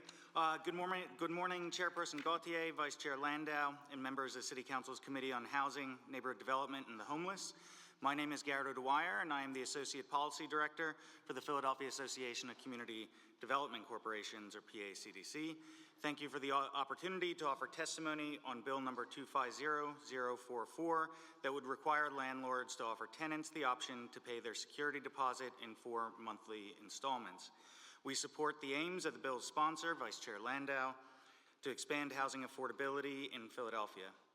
PACDC is a leading voice of nonprofit community development organizations in Philly. Our 60 CDC members and over 100 additional associate members are responsible for addressing key affordable housing, social service, and economic development needs across the city. As Philadelphia turned a corner at the beginning of this century, we began to see steep increases in rental rates following the Great Recession. In communities experiencing gentrification, this posed a particular problem, but rates went up across the city more generally. The COVID-19 pandemic turbocharged this trend, with rents increasing at over 1.5 times the rate of wages. This has exacerbated underlying societal inequities and turned our dearth of affordable housing into a true crisis. Steeply higher rents make it more challenging for individuals and families to be able to afford ongoing monthly housing costs, but also make it much harder for them to access housing in the first place. Many for-profit landlords require applicants to produce 3 months of rent to be able to begin tenancy: first month's rent, last month's rent, and a security deposit. According to the most recent Out-of-Reach report by the National Low-Income Housing Coalition, the average fair market rent for a 2-bedroom apartment in Philadelphia is now $1,737 per month, a little bit lower than the number there, but that means a family renting that unit would need to produce over $5,200 for the landlord, and that doesn't even include moving costs. It's also worth pointing out that many leases give the landlord as little as 30 days to decline to renew another lease, meaning an extension of the lease, meaning that a family could be expected to come up with that sum of money in a very, very short amount of time. In the poorest big city in the United States, this is a significant burden. To put this into a perspective, a person making minimum wage would need to work over 718 hours, or 17.9 weeks at 40 hours per week, with no deductions for taxes, Social Security, or Medicare from their paychecks, and every cent of that going into a fund just to be able to pay for this, to be able to afford the average upfront tenancy costs. Bill number 250044 works to equitably alleviate this burden by distributing it over the first 4 months of occupancy. Landlords will still receive their security deposit, and tenants who choose to opt for an installment plan will still be required to pay. These changes, though, would make the renting process dramatically more manageable, particularly for lower-income residents. We do have some concern about how these provisions could impact federal, state, and locally subsidized housing units, and we applaud the council member for committing to working with nonprofit affordable housing developers to address these issues. Affordable housing developments, like those operated by our CDC members, differ from private market units in that they only require first month's rent and 1 month security deposit to move in, and so do not pose the same burden to potential tenants. They are also governed by HUD, PHFA, and/or PHA regulations, as well as agreements with tax credit investors that control the treatment of security deposits, as well as non-rent costs that can be charged to tenants. We are happy to work collaboratively to address these concerns and commend City Council on your continued leadership on housing affordability issues. Thank you again for the opportunity to testify this morning. Thank you so much. Thank you so much. We appreciate your testimony and we appreciate the work of PACDC. Any questions or comments from the committee? I am good, thank you so much. Thank you. Thank you. We will now move on to the public comment list. We're going to have a time limit for public comment. That time limit is going to be 2 minutes. You're going to hear an alarm when we get to that 2-minute mark, and I'm going to ask you to take the next 20 seconds, 30 seconds to summarize your testimony, please. Will the clerk please call the first commenter?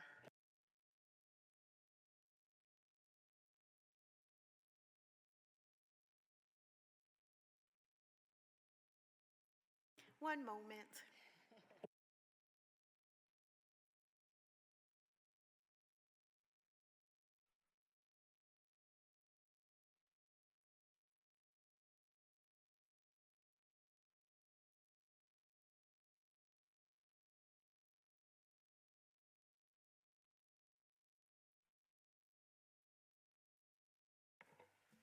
All right. Colleen Floyd Carroll, Seth Anderson Oberman, Annette Collier. Come on up.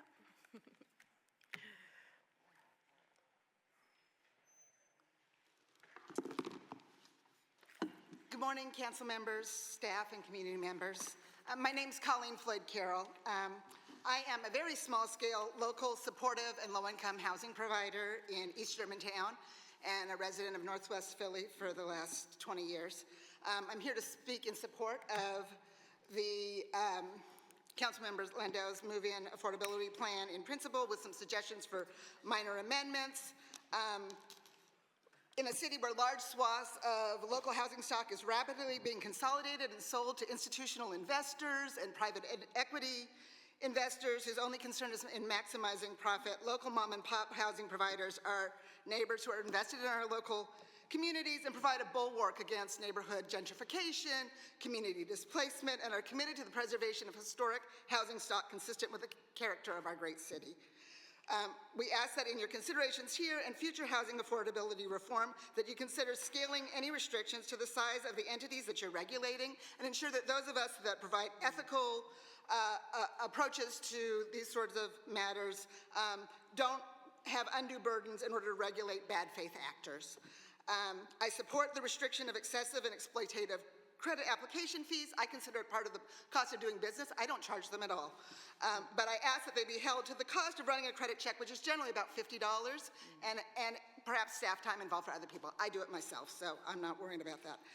Running multiple credit checks for the same tenants for different units is unconscionable and should be eliminated. Tenants providing their own credit history, while I support that in principle, is easy for there to be falsification. I've dealt with that issue in the past, and so I'd ask that we think collaboratively around how we might move around those kinds of things. I certainly want to minimize people's costs to get in. I only take first month's rent and a security deposit, and I try to tell my tenants how to get their security deposit back. Clean your house, don't smoke in here, follow the rules. We're gonna all do great together. So my tenants have been there for a long time. I don't jack up their rate annually. I wait until there's a turnover before rates are raised with any kind of significant adjustments. So, you know, as a final piece, I would encourage that you consider an ad hoc advisory committee of folks who do things like supportive housing, as I do. I work with local nonprofits like Mission First Housing and 1260 Housing Corporation. I take people who have Section 8, I have disabled people, I have people with immigrant families, refugee families. There are a lot of us out here. I don't call myself a landlord, I call myself a housing provider. We're not the landed gentry. My tenants aren't the peasants and serfs. We're housing providers. We're providing a service to the city. 30 to 50% of the housing historically in the city has been provided by the small mom and pops, and I hope that you'll think about how we fit into this and don't regulate us in the same way that you do an institutional investor that's got 20,000 units in the city. So, Thank you. Can you, Thank you. Summarize? I think that's it. I think I've got we're just interested in preserving neighborhood cohesion and thinking about how we can collaborate with you all. And I have an idea around even, I think there's some landlords who I'm have. sorry. Can you wrap up your testimony? Sorry. Yes. If there's a way for us to come up with a fund for people to perhaps bridge that gap with that 1 month tenant gap for tenant funds and landlords' receipt of sorry, I'm losing my train of thought, deposit, that might be a possible solution that we might be able to work with. So. Thank you so much you. for coming here today, and thanks for your efforts to provide people with affordable housing. Thank you. Good morning. Yes, good morning, Chairwoman Gautier and also Vice Chair Landau and the members of the committee. My name is Annette Collier. I'm the 2025 President for the Greater Philadelphia Association of Realtors. I thank the committee for the opportunity to testify today to Bill number 250044 and 250045. GPAR represents over 3,400 licensed real estate agents and industry service providers throughout Philadelphia. Many of our members are rental housing providers, property managers who oversee day-to-day operations of rental properties or represent buyers and sellers in rental property real estate transactions. Since the move and affordability plan bills were introduced, Councilwoman Landau has met with stakeholders to discuss merits and intent of the legislation and hear concerns. We appreciate the outreach and opportunity for open dialogue with the bill sponsor. Stakeholders representing rental housing providers submitted common sense legislative changes that would protect rental housing providers and reduce costs for renters. Unfortunately, these important changes are not reflected in the bills being considered today, and GPAR remains opposed to both bills at this time. The bills intended to promote affordability for renters and their moving process will add excessive financial and administrative burden for Philadelphia rental housing providers, especially small and mid-sized operators, without offering meaningful support in return. As written, the bills discourage rental market participation and availability of affordable housing units. Bill number 250044, security deposit, provide landlords with immediate financial protection against potential damage to the property, unpaid rent, or cleaning costs at the end of tenancy. This bill would require landlords to defer upfront security deposit funds and take on incredible financial risks without guarantee from renters or resource options when installment plans are late, missed, or refused entirely, while landlords struggle to cover their own obligations or face default. GPAR encouraged council members to prioritize a more balanced approach to remedying burdensome costs of rental housing transitions. For example, enhanced public outreach and enforcement efforts on existing security deposit refund requirements under Pennsylvania Landlord-Tenant Act 250044 in its present form would cripple many housing providers who rely on accessible security deposit funds to ensure units are safe and well-tamed. 250045, rental housing application fees help cover the cost of the tenant screening process, including compliance with Philadelphia's Renters Access Act, pulling credit reports, background checks, and administrative time, communication, or interviewing applicants. These costs can vary for many reasons and often exceed the $20 per application cap prescribed by this bill. Excuse me, if you could summarize your testimony, that'd be great.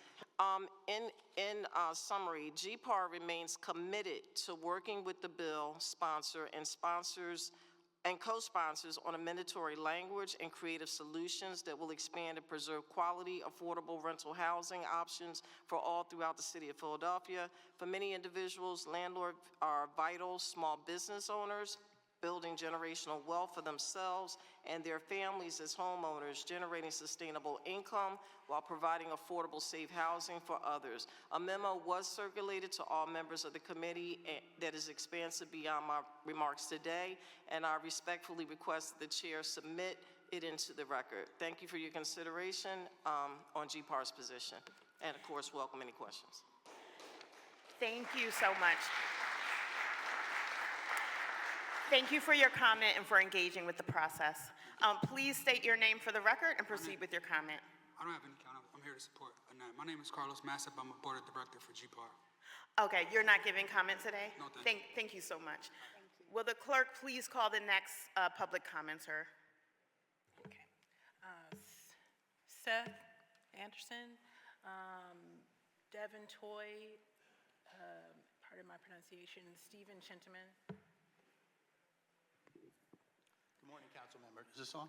Can you hear me? Good morning. Please state your name for the record and proceed with your comment. My name is Seth Anderson Oberman. Good morning. It's an honor to be here with you this morning. Thank you for proposing this legislation and having us here to talk about it.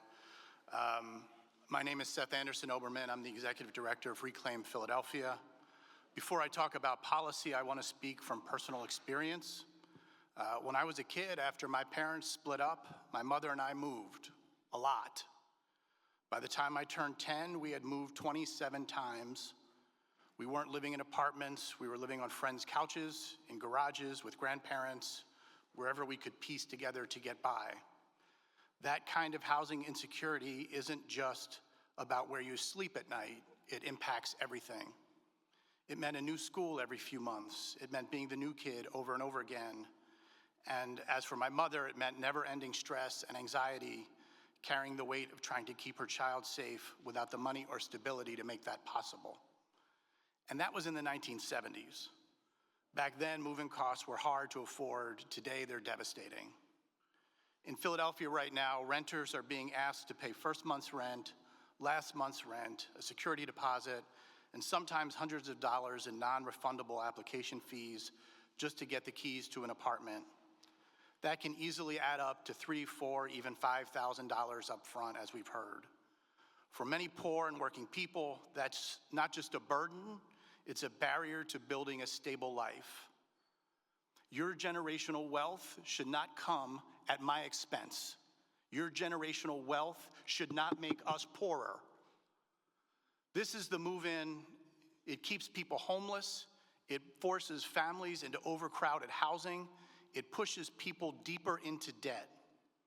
This is why the move-in affordability plan introduced by Councilmember Ruud Landau is not just timely, it's urgent. This legislation would do a few simple but powerful things. It would cap application fees at a reasonable amount. It would prevent landlords from charging those fees again and again in the same year.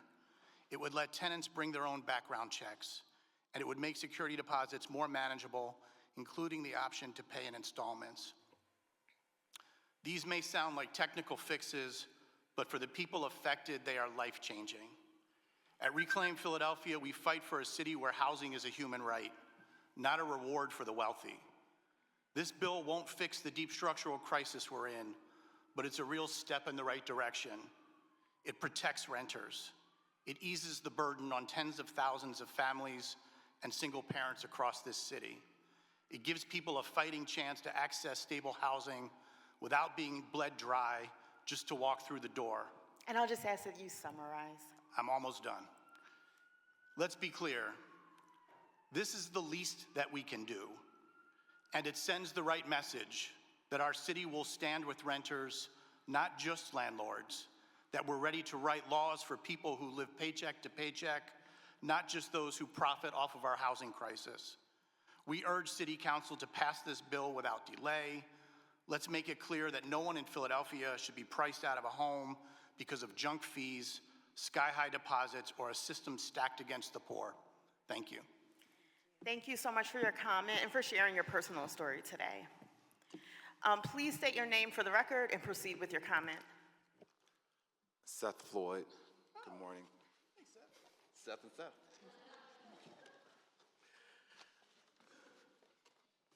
Good morning, Council Chair and Co-Chair. Good morning, everyone. I'm here today under no other capacity than being a small landlord. I'm in Councilman Jones' Councilman District, fraternity of brothers or brother O'Rourke. But I'm here today because as a small landlord, my back is officially against the wall. For the record, the monthly rent rate does not have any factor for the application fee or fee process. That is not in that process for calculating. How we got there is all of the expenses, taxes, insurance, general costs, upkeep, maintenance, management fees, etc. There is nothing else to give. I've given all that I could. And so there's only one way. It's either the rent is where it is and it goes up as the fees go up. And if we move any other fees to that side of the table, then the rent will go up. The one thing I will say is I don't own properties in spectacular areas. I own properties in some of the most challenged areas. And every time I take an application, I look the other way for issues on the credit report. I look the other way for issues on the criminal background. I look the other way with issues from employment. I look the other way for issues with income. The one thing that I have is some amount of funds that I'm able to collect and deposit and retain to give myself some confidence for all the things that I've looked away on. I need to at least be able to get as much money up front as possible and continue to look the other way and continue to serve some of the hardest to place and hardest to maintain housing in our city. Thank you so much for sharing your comment today.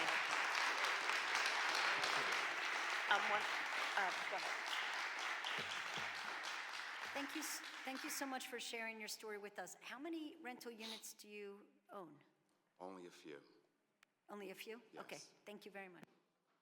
Before we proceed, I see that people are just kind of like migrating up, but I want to make sure that we're doing this in an orderly fashion. So please, we'll take comment from the gentleman at the table, but moving forward, please do not come up unless the clerk calls your name. And if you are not giving comment, please sit behind the bars. Thank you. Please state your name for the record and proceed with your comment. The rest of you, thank you so much. Please take your seats. Thank you.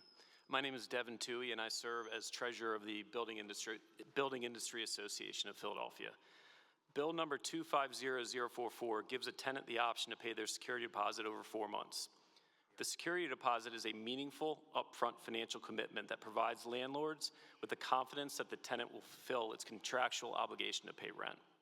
While we understand the intent behind the bill, reducing this upfront commitment will result in a stricter screening process by landlords of potential tenants, whereby less qualified renters will have reduced options to secure housing. Most apartment buildings in Philadelphia are encumbered by mortgages, which require landlords to pay monthly debt service. Rental revenue is the main source for the payment of the monthly debt service. If a landlord is unable to collect rent from its tenants, the owner will be unable to pay the monthly debt service and will risk losing the building. Upfront security deposits are crucial as they not only provide landlords confidence that potential renters have the means to fulfill their obligation to pay rent, but they are also a landlord's only real leverage to ensure tenants are paying their rent on time. If the concern is that landlords illegally hold deposits for more than 30 days, making it more difficult for Philadelphians to put their deposit on their next lease, we recommend council explore increasing the fines for such unlawful acts by landlords. Bill number 250045 caps the amount a landlord can charge a prospective tenant for an application background check at $20. Application fees are not a source of profit for landlords, and $20 is significantly less than the actual cost of a background check. Background checks are important as they can uncover fraudulent application materials, including fake IDs and falsified proofs of income. This legislation would inflict a financial penalty on landlords for not only following the law, but for potentially uncovering fraud. The BIA could support capping application fees at the cost of the background check. The majority of apartment units in Philadelphia are not owned by large institutional companies with deep pockets. They are owned by individuals or families who own a few units within a neighborhood and who rely on the income from these units to make a living. Capping application fees and reducing the upfront financial commitment of potential tenants will not only impose a financial penalty on the landlord for following the law, but will likely result in the unintended consequences of increasing the screening standards for working-class Philadelphians to rent a home. The BIA supports Councilmember Landau's goal of making housing more attainable, but we believe the best way to do so is through increasing the housing supply, not by imposing legislation that will make it more difficult for landlords to rent units.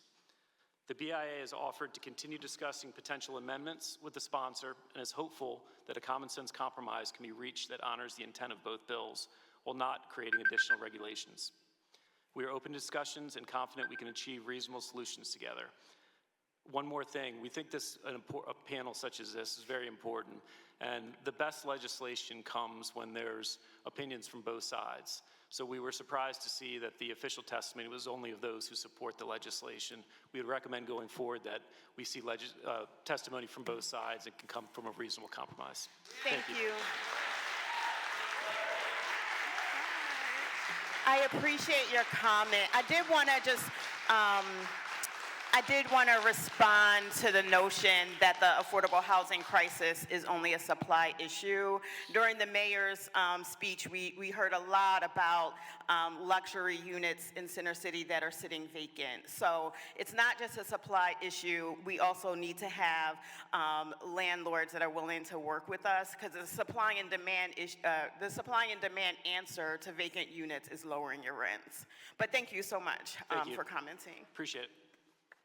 Will the clerk please call the next public commenter? Lev Kravinsky, Paul Cohen, Melissa Samola.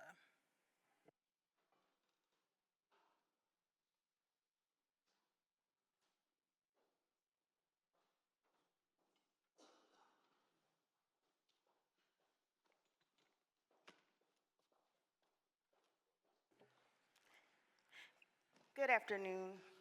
Afternoon. Please state your name for the record and proceed with your comment.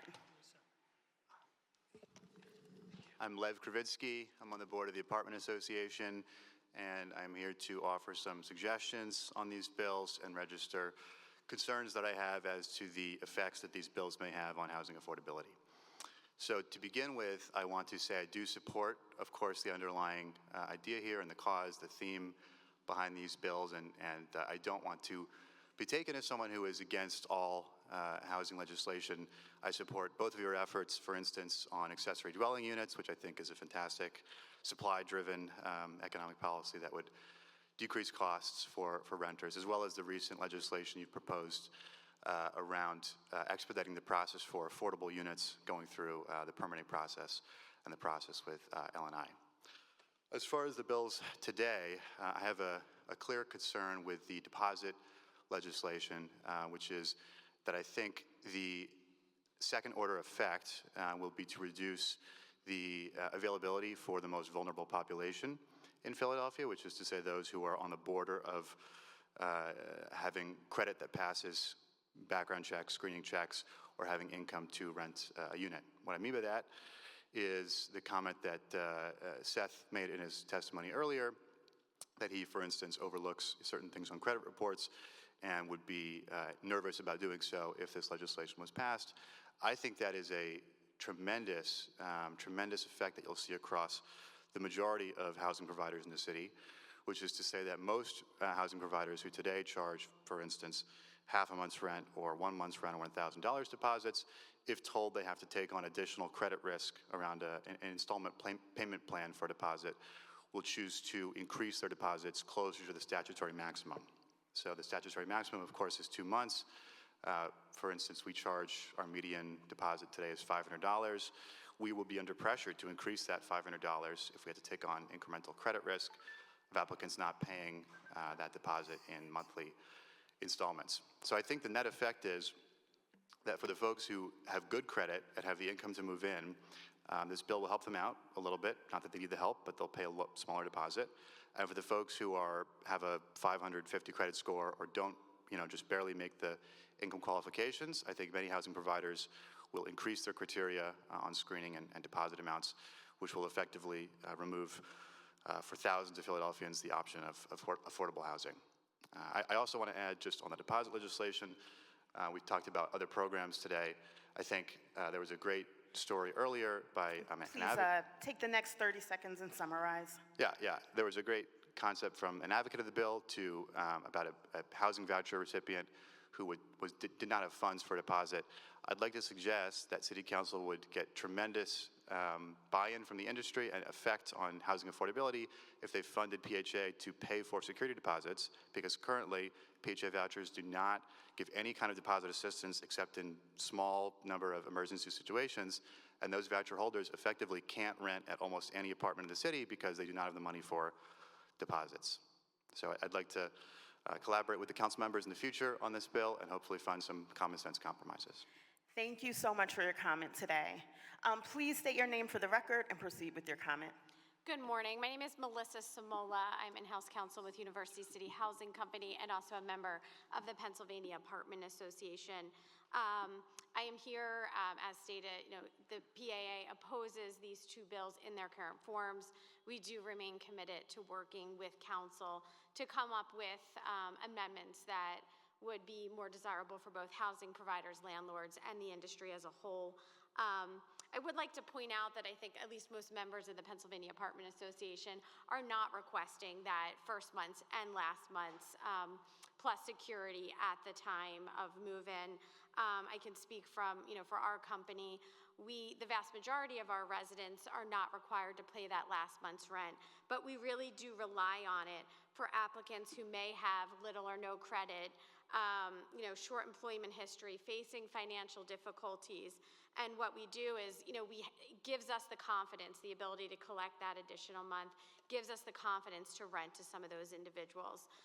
So to reiterate that, we don't want to have to strengthen make our rental criteria more difficult to meet in order to rent to those individuals. And I do have concern that that may end up transpiring. Regarding the rental application fee cap, I don't think it's obvious to everyone who's not in the industry what do those fees actually go to. And those fees go to very extensive searches, and a lot of that has transpired since COVID, since 2020, where the number of fraudulent applications that we do receive has increased dramatically. I would say multiple a week of,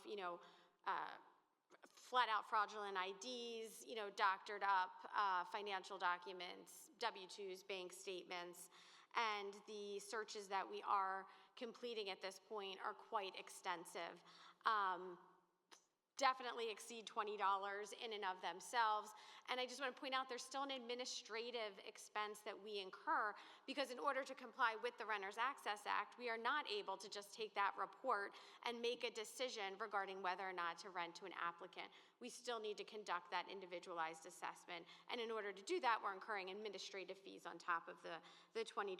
So the PAA remains committed to discussing, what might be a reasonable fee and how can we tie that so that these, we don't want any sort of abuse. We recognize the amount of money it does take to move into an apartment, but want to make sure that we're still protecting the individuals that these bills were designed to protect in the first place. Thank you. Thank you so much for your comment today. Please state your name for the record and proceed with your comment. Yeah, good afternoon. Chairwoman and Vice Chairwoman. My name is Paul Cohen. I'm General Counsel for Hapco. As Councilmember Jones said, Hapco represents the onesies, twosies, and threesies in the apartment industry. I'm also a member of Pennsylvania Apartment Association, as well as a member of the Greater Philadelphia Association of Realtors, and also the senior partner in a law firm of Cohen Marasini, which represents landlords throughout Pennsylvania, New Jersey, and Delaware.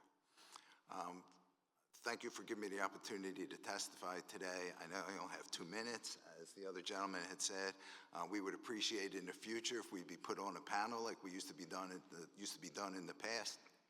That is, thank you. That is up to the bill sponsor, as with every bill, but please proceed with your comment. Yeah, it was directed to the bill sponsor.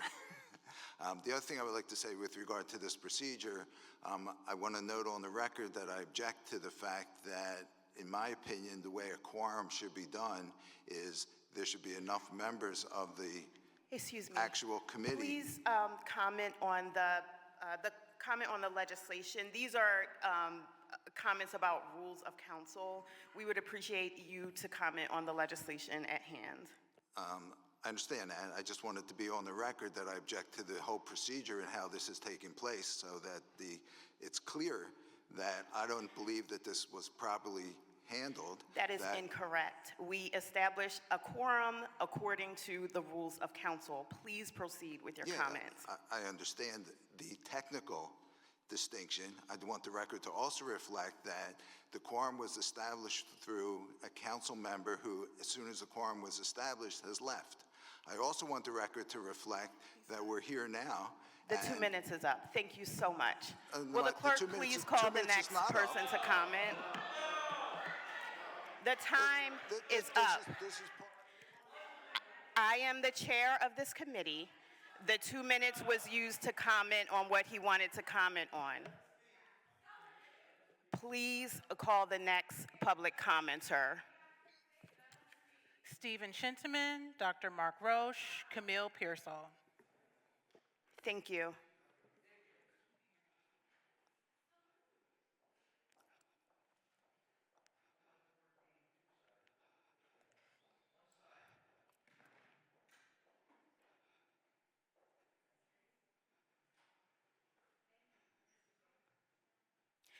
Good afternoon, and thank you for joining us today. Please state your name for the record and proceed with your comments. I'm number 2. Okay. Any of you can start. All right. My name is Mark Roche. I'm a mom and pop landlord. My rent is half of what's on this sheet, my average rent. I'm the person that I was told here that you want to support. I'm here to support the intention of this bill, but I believe if it's put into law... Can you speak into the mic? We're having difficulty hearing you. Yeah, I believe if it's put into law, I just believe my notes. I believe it's put into law, it's going to harm 95, if not 99% of the tenants. And I want to make sure that all the people who were at the press conference this morning know that 99% of the people who spoke this morning will be harmed by that. 100% of the landlords would be harmed by that. The small ones the most, the large ones the least. I have prepared for all details. It takes me 5 to 7 minutes to present those, but I ended here because I'm overwhelmed of what I've just seen here. Thank you. Thank you so much. Please state your name for the record and proceed with your comment. Stephen Shintaman with the Pennsylvania Apartment Association. Good afternoon, Chairwoman Gautier, sponsor Councilmember Landau, and the members of the Housing Committee. Again, my name is Stephen Shintaman, and I am the Vice President of Government Affairs for the Pennsylvania Apartment Association.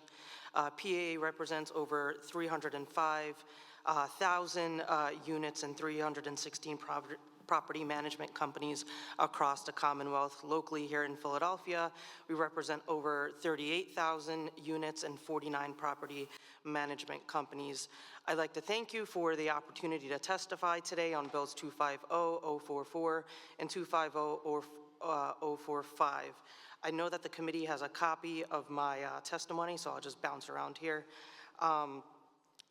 The PAA opposes the legislation as we believe that the package of bills as drafted and introduced have far-reaching implications on the multifamily rental housing industry while also hurting the residents we seek to protect. Regarding Bill 250-044, the expansion of security deposit laws may inadvertently harm the very populations that are designed to protect. Security deposits help housing providers manage the risk of renting to individuals who might cause damage or fail to pay rent. Fail to make payments. If regulations make it more difficult for housing providers to collect adequate security deposits, they may be less inclined to rent to higher risk applicants, such as those with adverse credit histories or those facing financial difficulties. This could lead to fewer rental opportunities for certain demographics and providers, prioritize residents they perceive as lower risk. As currently written, the legislation may unintentionally foster exclusionary and discriminatory practices as housing providers may raise their standards due to the impact of monthly installment requirements.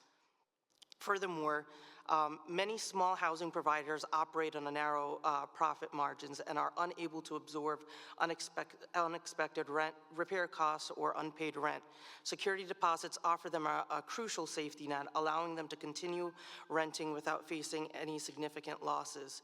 If property owners feel the security deposit regulations will impact their ability to operate profitably or increase their financial risks, some may choose to exit the market entirely. This could reduce the supply of rental units, particularly in areas with stricter regulations, increasing housing shortages and making it more difficult for residents to find affordable rental options. The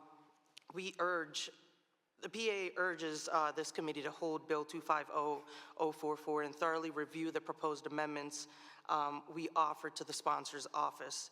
These amendments propose an exemption for housing providers from the requirement to accept payments in four equal installments under two conditions. If the deposit is more than 1 month's rent, or, sorry. And I'll ask that you just take the next 30 seconds or so to summarize. Yes, so ultimately, we just ask that this committee hold these bills and just consider our amendments as sent to the sponsor's office. We thank you for your time, or thank you for your time and consideration. Thank you so much for your comment today. Please state your name for the record and proceed with your comment. Good morning. My name is Camille Pearsall. I'm a small landlord, an investor, and a lifelong Philadelphian. I'm here today on behalf of many small landlords who are deeply concerned about the impact of the proposed bills will have, not just on us, but the future of safe, affordable housing in the city. Small landlords already operate with tight margins and high risk. These bills will only make it harder for us to survive, let alone provide the kind of high-quality, affordable homes our neighborhoods need. And make no mistake, if we're forced out, what will replace us will be large, out-of-state investors who often treat our city's poorest communities like profit centers, not places where people live and raise families. I personally own several homes on the street where I was raised in North Philly. I share this not to boast, but to say I saw a need and I made an intentional decision to reinvest in the same community that raised me. I don't just provide homes, I provide quality homes, homes that are clean, safe, and full of pride. The kind of homes that my childhood friends didn't have, which kept them hanging out in the streets and places where they should not have been. But that kind of hope doesn't come cheap. It takes real investment, a protection. Security deposits are one of the few safeguards we have. Sometimes that's the only payment we'll ever receive from a tenant, but we continue to take those risks and rent to these people in these poorest communities. If those safeguards are taken away or allowed to be paid over a time, if those safeguards are taken away and allowed to be paid over a term, where we'll also be forced to cap application fees below the cost of a basic background check, which ranges about $45. We aren't being asked to be fair, we're asked to go under and out of business. The small landlords are not the problem. We are part of the solution.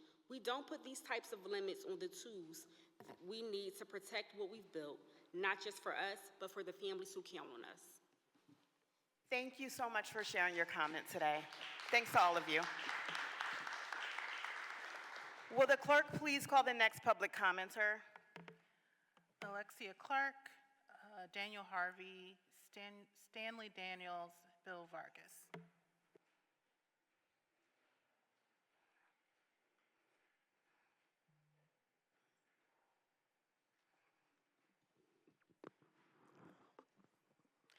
Good afternoon.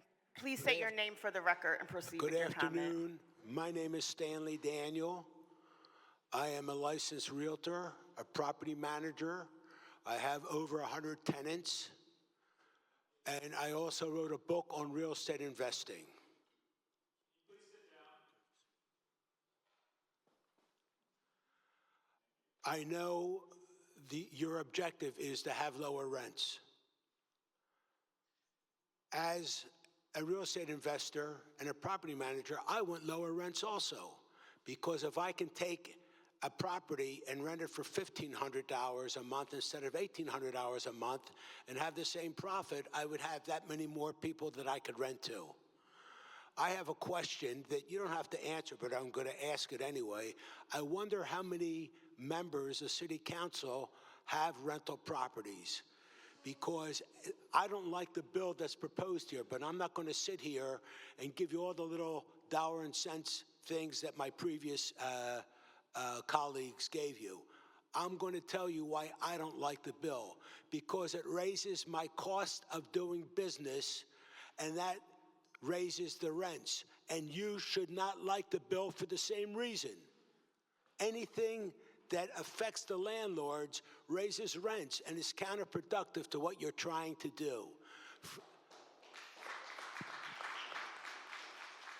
Let me give you a good example. Let's talk about how difficult it is right now to do business with L&I, how difficult it is to evict somebody. Right now, as a landlord, after 2 months, I would start the eviction process. It takes 6 months. So after losing 8 months' rent, when I get the unit ready to rent, what am I going to do? I add an extra $50 to $100 to recoup the money I lost. Everything that City Council has done in the last 500,000 years has been counterproductive to what you're trying to achieve. You want to lower the rents, you lower my cost of doing business. As I mentioned earlier, I'm a licensed realtor. I have 2 very large property holders in Philadelphia that I'm selling their log of properties. Why? Because it's unfavorable to do business in the city of Philadelphia. They'll take their money to Delaware County, Chester County, Bucks, Montgomery, wherever. Okay? The objectives, I don't understand your business. I can't run the city. You don't understand my business. Anything that you do that affects my cost of doing business is not going to lower rents, it's going to raise rents. And you're talking about affordable housing.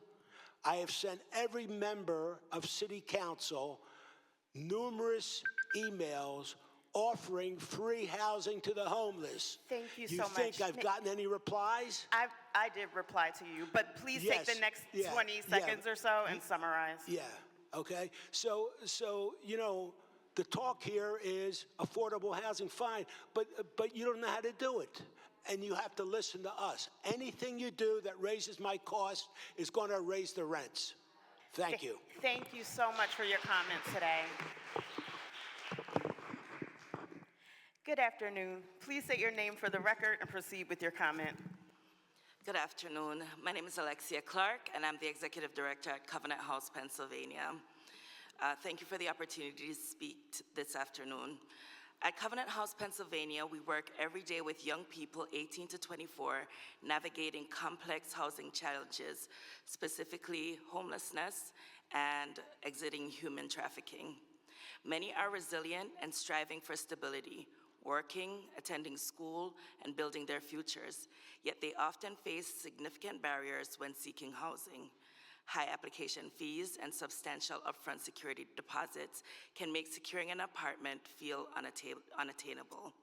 According to the city's 2023 point-in-time count, over 17% of individuals experiencing homelessness are minors under 18, and more than 8% are young adults aged 18 to 24. In Philadelphia, many young people experiencing homelessness are doing their part. The young people we work with are earning an average of $13.43 per hour. Even with steady employment, that's not enough. The median rent in the city, as stated here, is $18.65, far beyond what a young adult can afford on that wage. Most would need to work over 55 hours a week just to cover rent, not including food, transportation, or other essentials. For some of our youth, especially those who don't qualify for housing through coordinated entry, these barriers are even more devastating. These are young people who are still experiencing homelessness but may not score high enough to be prioritized for limited housing resources. They might not have diagnosed mental health conditions or visible vulnerabilities, but they still need a safe place to live. Without support, they're left to navigate a housing market that is stacked against them. That's why the move-in affordability plan is so critical. By capping application fees and allowing security deposits to be paid in installments, this plan removes substantial barriers and offers a real pathway to housing, especially for young people who are often overlooked by existing systems. It is a practical, necessary step that meets people where they are and helps make housing truly accessible. This bill supports young people, working families, and everyone trying to get their footing. It recognizes that affordability is not just about rent, it's about access. At Covenant House, we believe that no young person should be without a home. Supporting policies like this plan moves us closer to that reality and helps ensure that every young person in Philadelphia has a fair chance at building a safe and stable future. Thank you. Thanks so much for your comment today. Will the clerk please call the next public commenter?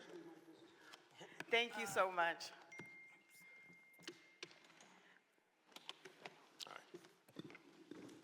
Will the clerk please call the next public commenter? Daniel Harvey, Yes. Bill Vargas. 1 second. Yeah, I'm Bill Vargas. Thank you, Chairwoman and Vice Chairwoman, for this opportunity. Bill Vargas, better known as Billy V, when I was on TV here in Philly as a sports anchor. Most of the money that I made, I have invested in properties, including rental properties in Philadelphia, to get a little passive income in my retirement years. I'm going to tell you about one situation that will tell you why this bill is nonsense. And that is the situation I'm dealing with on Kershaw Street in West Philly, where the tenant has been in the property for 13 months, made 2 payments, and I've beaten her repeatedly in court, and she's still there. Run up about $25,000 bills out of my pocket in terms of rent, unpaid utilities, etc. The only thing I have is at least the small consolation of $3,700 because she paid last month's rent and a deposit before moving in. I rented this property to her in March of last year.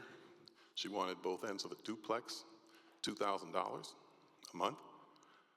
As soon as she moved in, she was demanding all kinds of repairs, which I gladly made for her, and meanwhile not paying rent, making excuses, saying that her brother had died and she paid for his funeral, and giving her all kinds of breaks.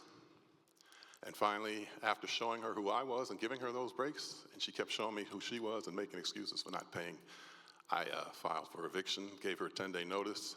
She sent me a disappearing text threatening my life. I went to the eviction diversion program. They said, your license is expired. Tried to renew my license. City said I owed taxes. I tried to show them all these documents to say that I didn't owe taxes, but nobody would return my calls.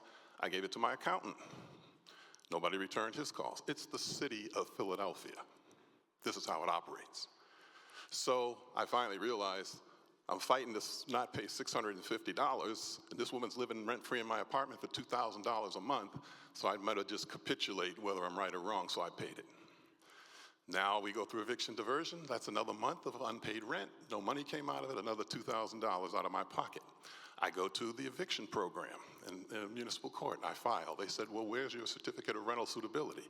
I said, I have a license. Yeah, but you also need this thing. Why do I need both? Doesn't matter. You didn't print out a certificate of rental suitability. That means the 4 months that she's been living in there without paying rent, I can't collect. That's $8,000 out of my pocket for not printing a piece of paper. Now I have to wait another month for my eviction hearing. We go to the eviction hearing. The judge rules in my favor. He says, Mr. Vargas, I'm sorry, but I can only give you the $2,000 for the month that passed since you filed till now. I can't give you that other $8,000 because the idiots in City Hall keep passing laws, and I have to enforce them. Do you want to take the next 20 seconds or so and that was, okay, that was his quote. That was okay. his quote, all right? But then she made one payment 2 months late, so it stopped the aversion. I had to start the process all over again, gave her another 3 months of living in my apartment rent-free. And then finally on January 31st, after all these delays that she was able to get, we went to court. She got caught by the judge lying and falsifying documents. She ruled in my favor. She said $10,500 for the plaintiff and immediate possession. That was on January 31st. Your immediate possession? She's still in that house while we wait for the sheriff. And these people know what it's about. Thank you. So this is how it is, and your bill is only going to make it worse, and I won't even be able to collect a little bit of money up front. Thank you so much for your comments today. Thank you. Will the clerk please call the next public commenter? That is the last name I had on the public comment list. Vice Chair Landau. Thank you, everybody who came today. I appreciate very much all of your comments. I wanted to say a couple of things just in response to the last couple of people who testified. One, the objective of these bills was not to lower rents.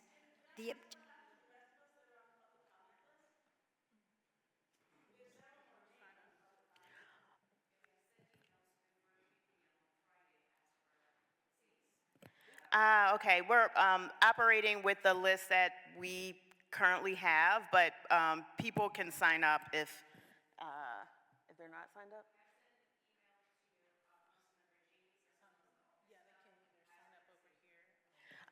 Okay. Can you, if you have not been called, can you migrate over here and just make sure that we have your name on the list? You'll get to comment.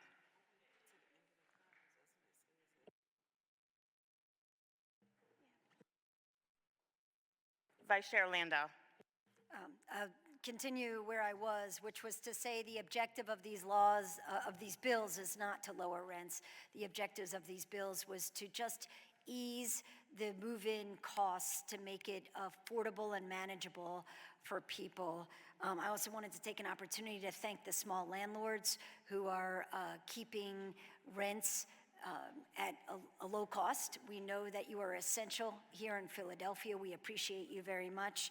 And also wanted to comment to the Apartment Association, who stated for the record that they're only requesting small security deposits at this point. We appreciate that. It's what this is about. Unfortunately, so many of the other landlords in the city are not following suit. So the goal of the bill is to make it, the bills are to make it affordable for people to move in, so you won't have vacancies, so that we can keep people housed. And it is not in any way to say that tenants wouldn't pay. It would be how they were paying and when they were paying. And final thing to say is, yes, in the city of Philadelphia, we have some rules. In order to rent a property, landlord needs a license, landlord needs a certificate of rental suitability. That's what you need to get before people move in. And if you don't have it, unfortunately, there's consequences. Thank you. Thank you, Vice Chair Landau. Will the clerk please call the next public commenter? Carrie Nelson, Greg Workman, Yuri Skipchenko, pardon my pronunciation, and Jacob Wiener, 3.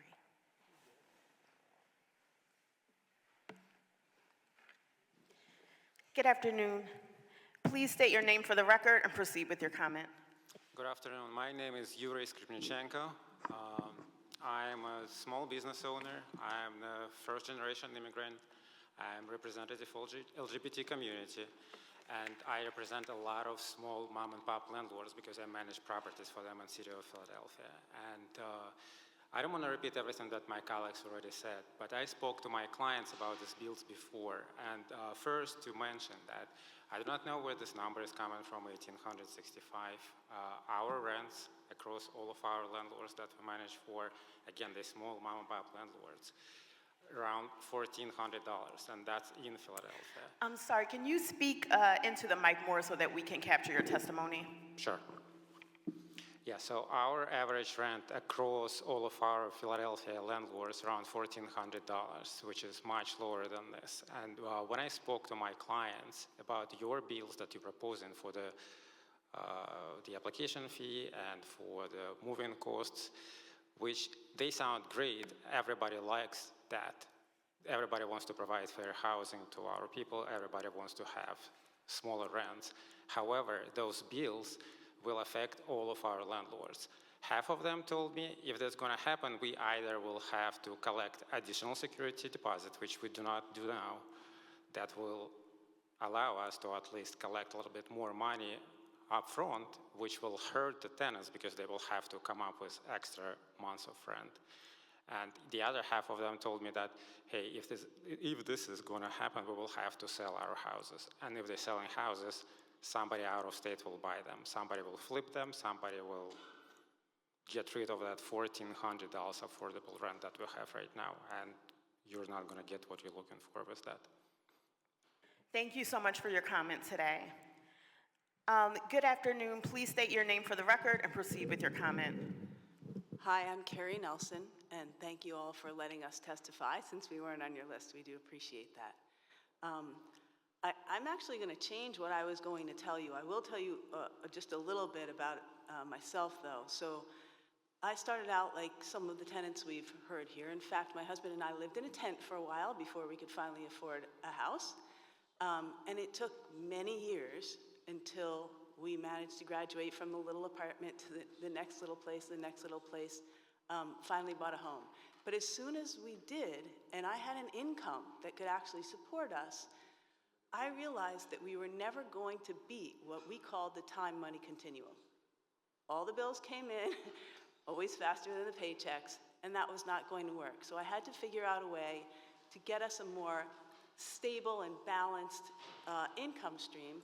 And I bought my first rental property. And after that, I started as soon as I could save up another, my first 2-story in Graduate Hospital for $18,000, because, you know, these were holes, there was nothing in there. And rehabbed that and done this all along and rented to people all along the way. And what I found is that I was making relationship after relationship after relationship with all these people. And we still keep in touch, many of us, via Facebook and other means. Sometimes I've visited them when I'm out of town. They're spread across the country now. I think of them like my alumni. But this is because we have a relationship.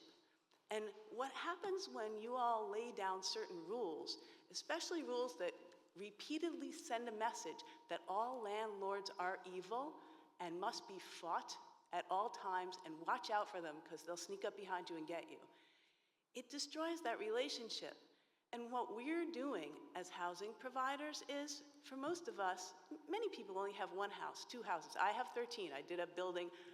I moved into a very dangerous neighborhood. I bought a building that was falling down, and I rebuilt it. I actually, one night, had to fend off people who were trying to get to me with a pump shotgun. I mean, it was rough. But this was the only way that I saw to go forward and to also make all the people who've lived with me through the years make their lives better.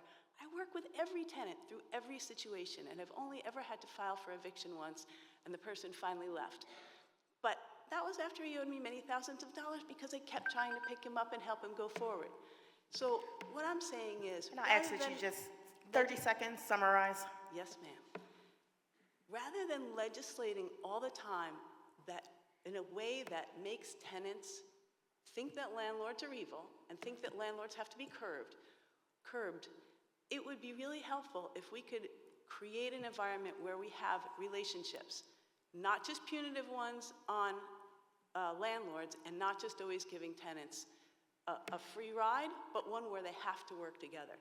And if any of you want to talk about how to do that, I mean, there are many of us in this world that have had a lot of experience with that. So thank you very much for your time. Thank you for your comment today. Please state your name for the record and proceed with your comment. My name is Greg Wortman. I am the president of Hapco, Philadelphia. I sat here and listened to a lot of stories, and I have a lot myself. When I took over, it was during COVID. I answered the phones. I answered every phone call. I could tell you stories all day and all night. But we're not talking about landlord versus the tenant, or the tenant versus the landlord. I'm so tired of it. Without landlords, where would tenants live? Without tenants, where would landlords be? The sooner we all recognize in this room that we need to work together rather than work as adversaries, the better off it's going to be in this city. And unfortunately, we represent the smaller landlords. Our organization has been devastated since COVID, since only over 67% of the landlords and tenants didn't get rental assistance. We have lost over 1,000 members since COVID. Yes, we represent mostly the small landlords, and unfortunately, those are the people that unfortunately get hurt the most when this type of legislation that's been introduced. It's just not going to work. And the question I have is, and you don't have to answer it, is, so they pay the first installment. What happens then if they don't pay any more? What happens? And unfortunately, most small landlords work on very small margins, as you know. So we need better legislation than this. There's better legislation. And we also advocate, Hapco advocates for more affordable housing. Hapco advocates that all landlords in this city comply with everything. What about the landlords that don't have licenses? What happens to them? They don't comply with any of these things. I'll ask that you just summarize next 20 seconds. So in summary, we need to increase the $20, and we need to completely forget about installments for security deposits. Thank you. Thank you so much for your comment today. Will the clerk please call the next public commenter? Jacob Weiner and Mike Lynch.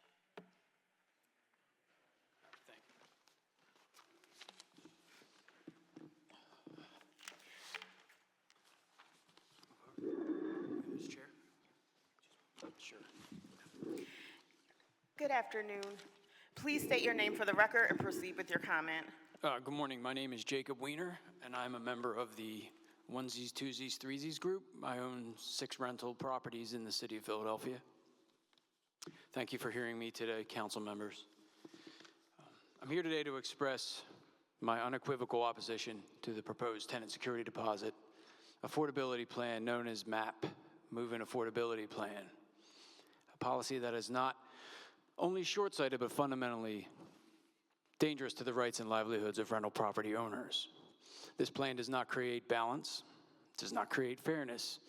What it does is strip landlords of one of the few remaining tools that they have to protect themselves against financial harm, known as the security deposit. The security deposits are not optional luxuries for landlords. They are essential protections. Landlords assume all the risk when they hand over the keys to their property. We are the ones left to deal with the destroyed units, unpaid rent, and costly repairs.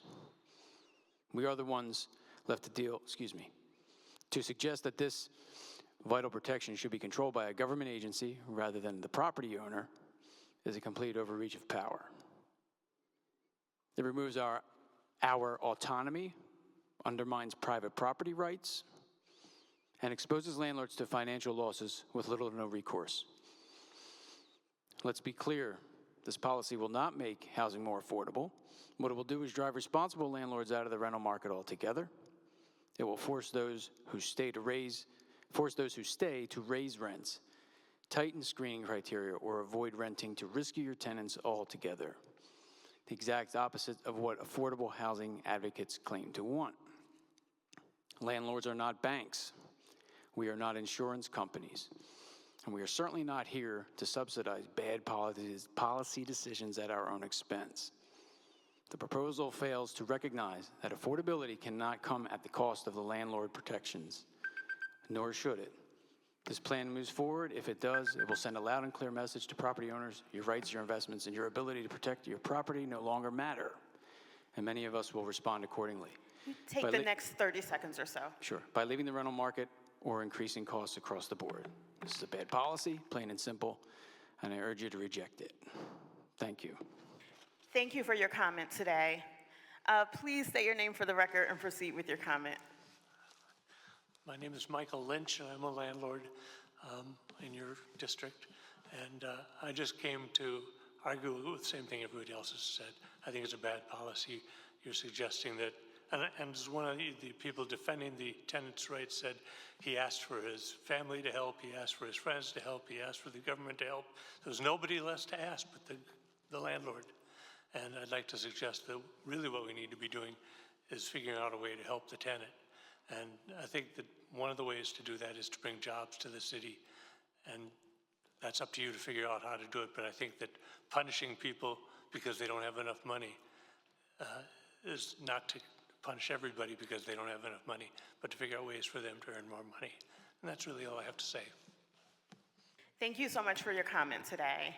Thanks to the both of you. Is there anyone else that wishes to testify on this bill today? Seeing no one else here to testify on this bill,